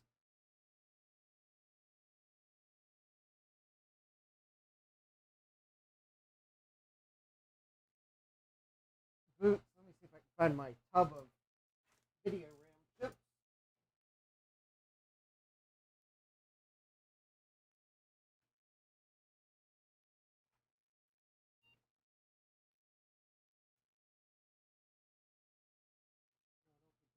They're in the other memory box. All right, let's see. This should be. Yeah, there we go. Bootable disk.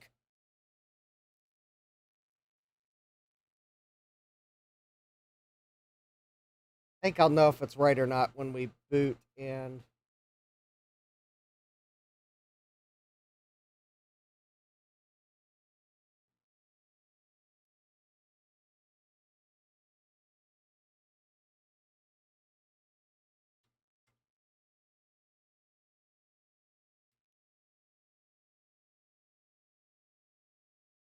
actually, I don't think that was right.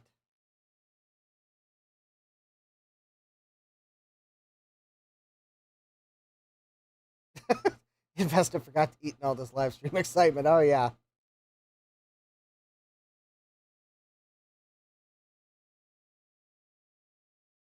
All right. Well,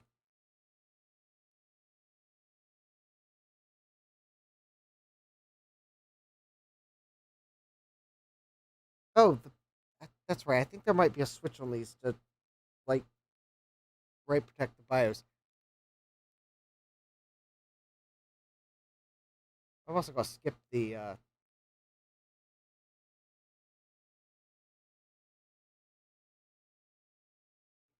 fast startup files. I didn't want to just full send a BIOS update. Um,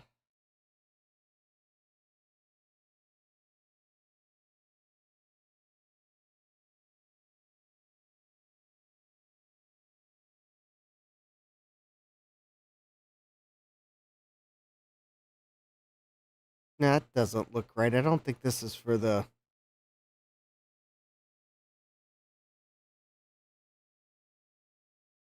No, that's not the one I'm looking for.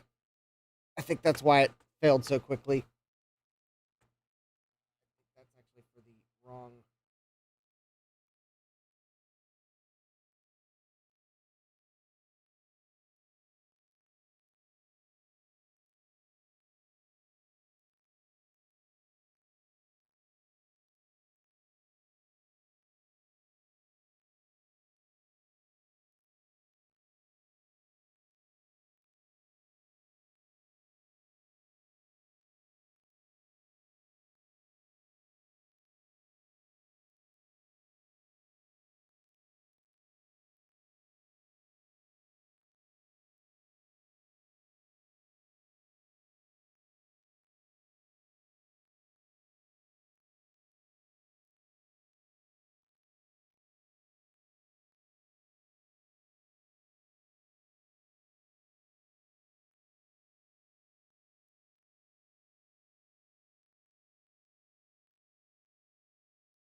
Here it is. I do have a copy of it kicking around.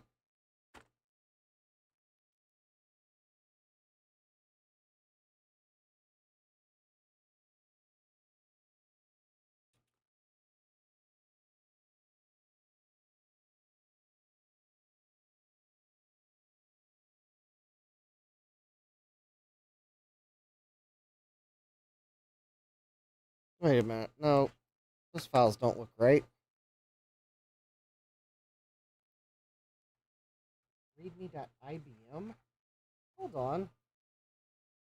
1007 YB0R.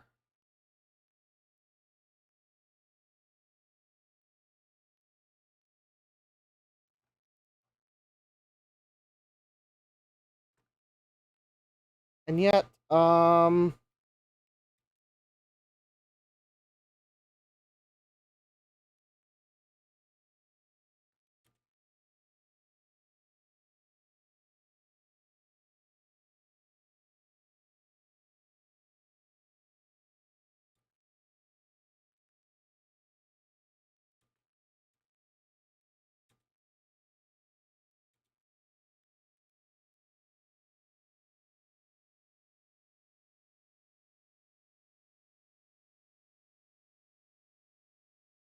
all right. All right, let me run update because the disk has the correct name. I found the file. Oh no, that is definitely not the.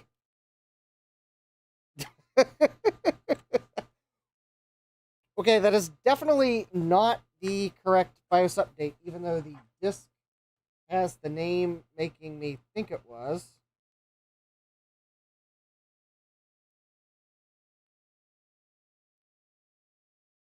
All right, which means somewhere I've got the correct the I've got it somewhere.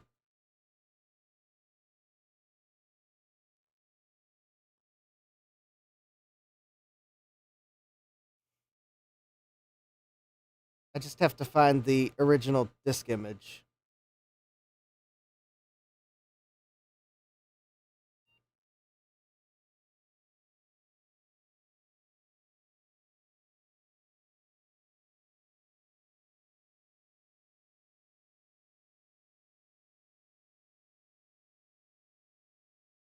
There we go.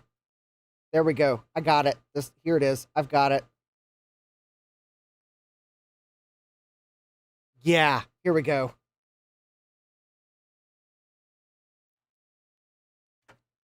I found the original disk image.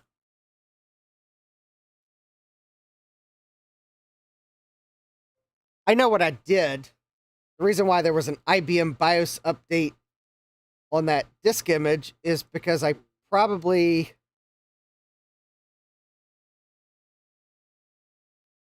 knowing that I had a backup of it, I used it as a basically a floppy to write another BIOS update onto.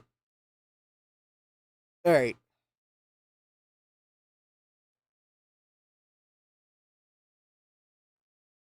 All right. So if this is the correct Packard Bell update, then I will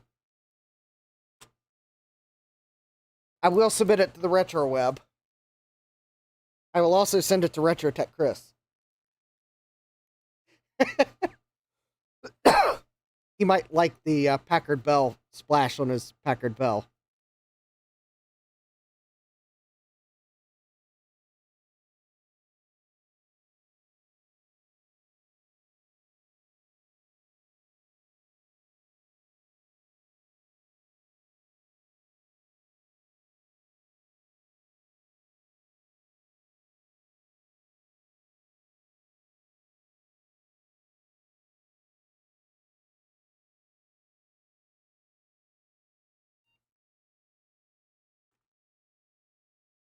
I probably will also send the floppy to image at archive.org.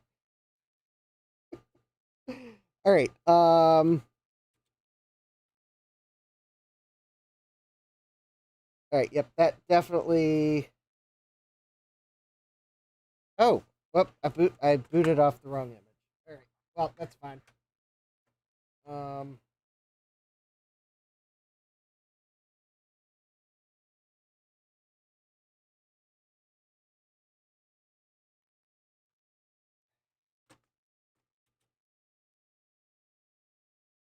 is this disk bootable? It is. Yep, that is definitely the correct image. We will. I'll let it boot from that disk. Oh, I found the file. It was on my computer. I knew I had it on my computer somewhere. This is not from one of those super sketch update sites. I think I snagged it from a site that just happened to have the Packard Bell BIOS images on it. I think the site has gone offline since. So luckily, at least for the Hillary motherboards, I think I have the Packard Bell update. And it appears to be the same version that RetroTech Chris used in his video and that the RetroWeb has for the board, but that's the Intel version of the BIOS. So instead of Packard Bell, it has I think the Energy Star logo. Anyways, well, we'll boot from this image. I think it's actually going to... Yep, flash memory update utility. Yeah, this feels right. Let's like update the flash memory area from a file. Update system BIOS.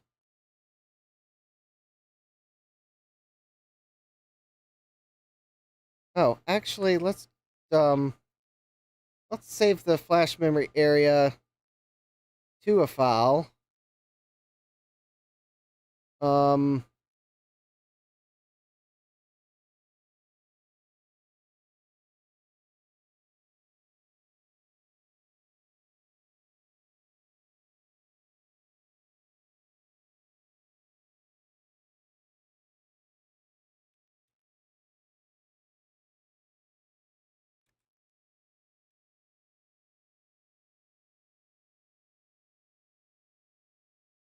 Save the original BIOS.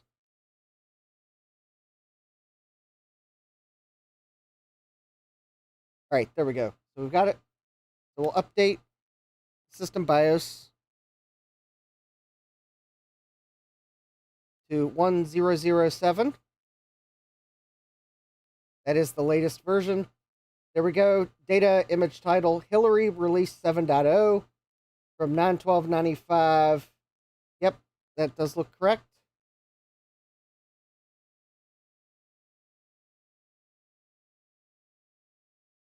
All right. Wow, that was pretty quick.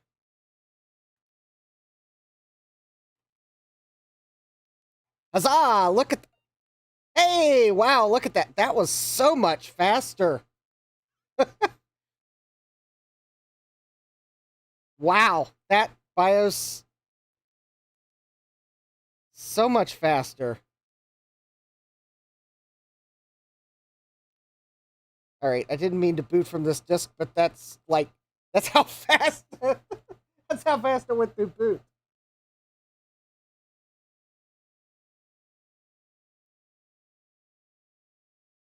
It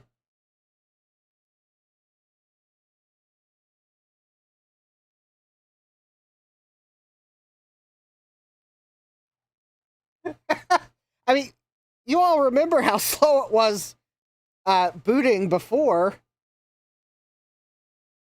It like hung waiting for something to happen, and now it's like, yeah, zoom zoom. It booted so fast that Packard Bell might have problems with Mazda.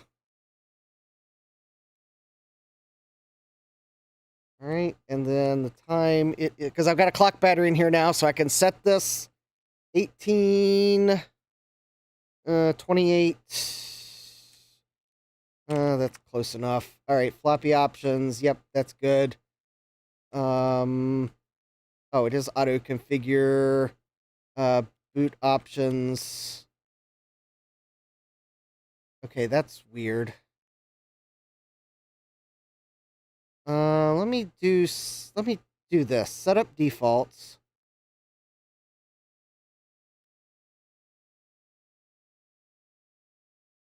And, okay, that's correct. So now the boot options. Oh, yeah, that looks much more sensible.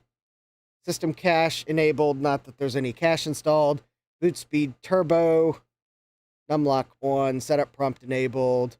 Yep, that looks good.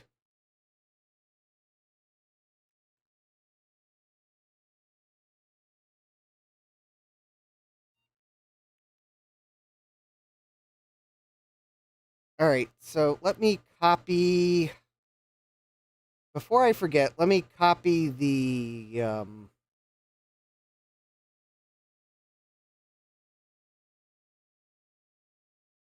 Let me copy this BIOS image file somewhere where I can remember to go upload it later. All right, vintage computing, Packard Bell, BIOS. All right, there we go.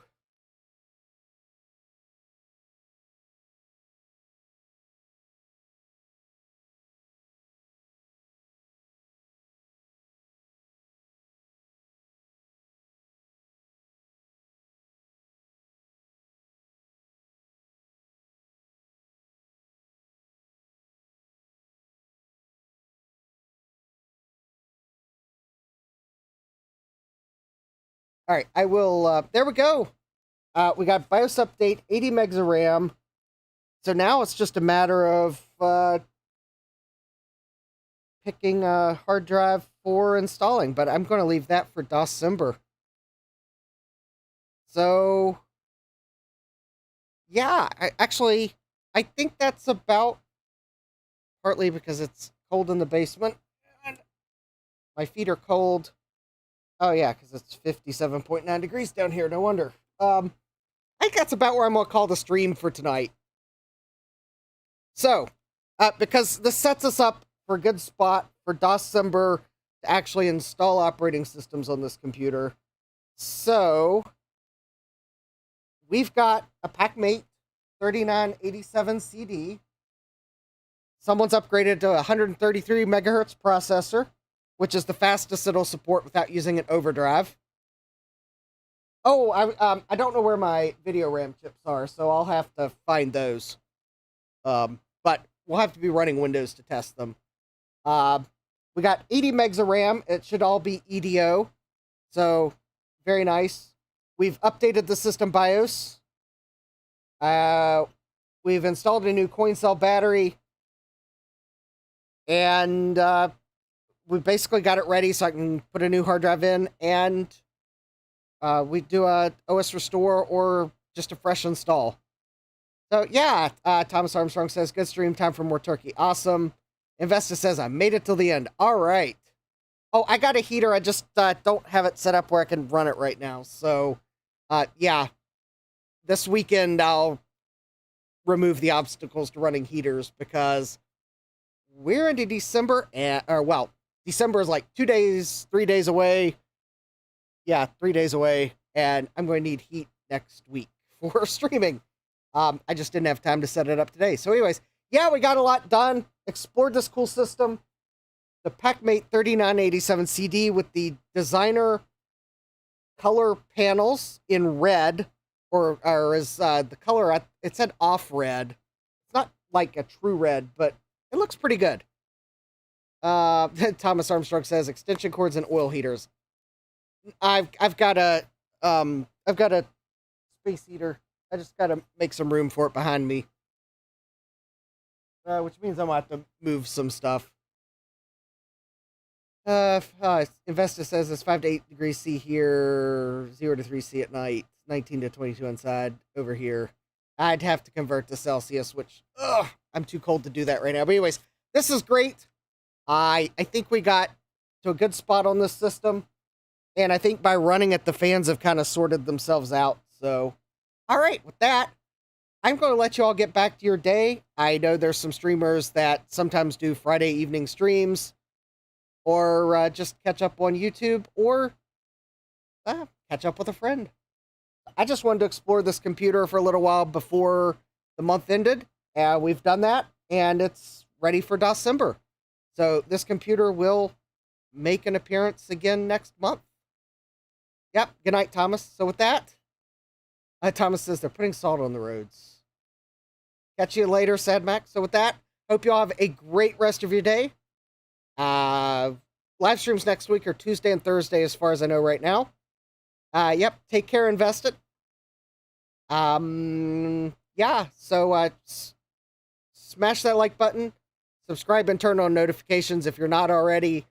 Hope to see you here next time. Oh yeah, there's also Friday Night Football. I know that's another competition thing, so because this is the weekend for college football.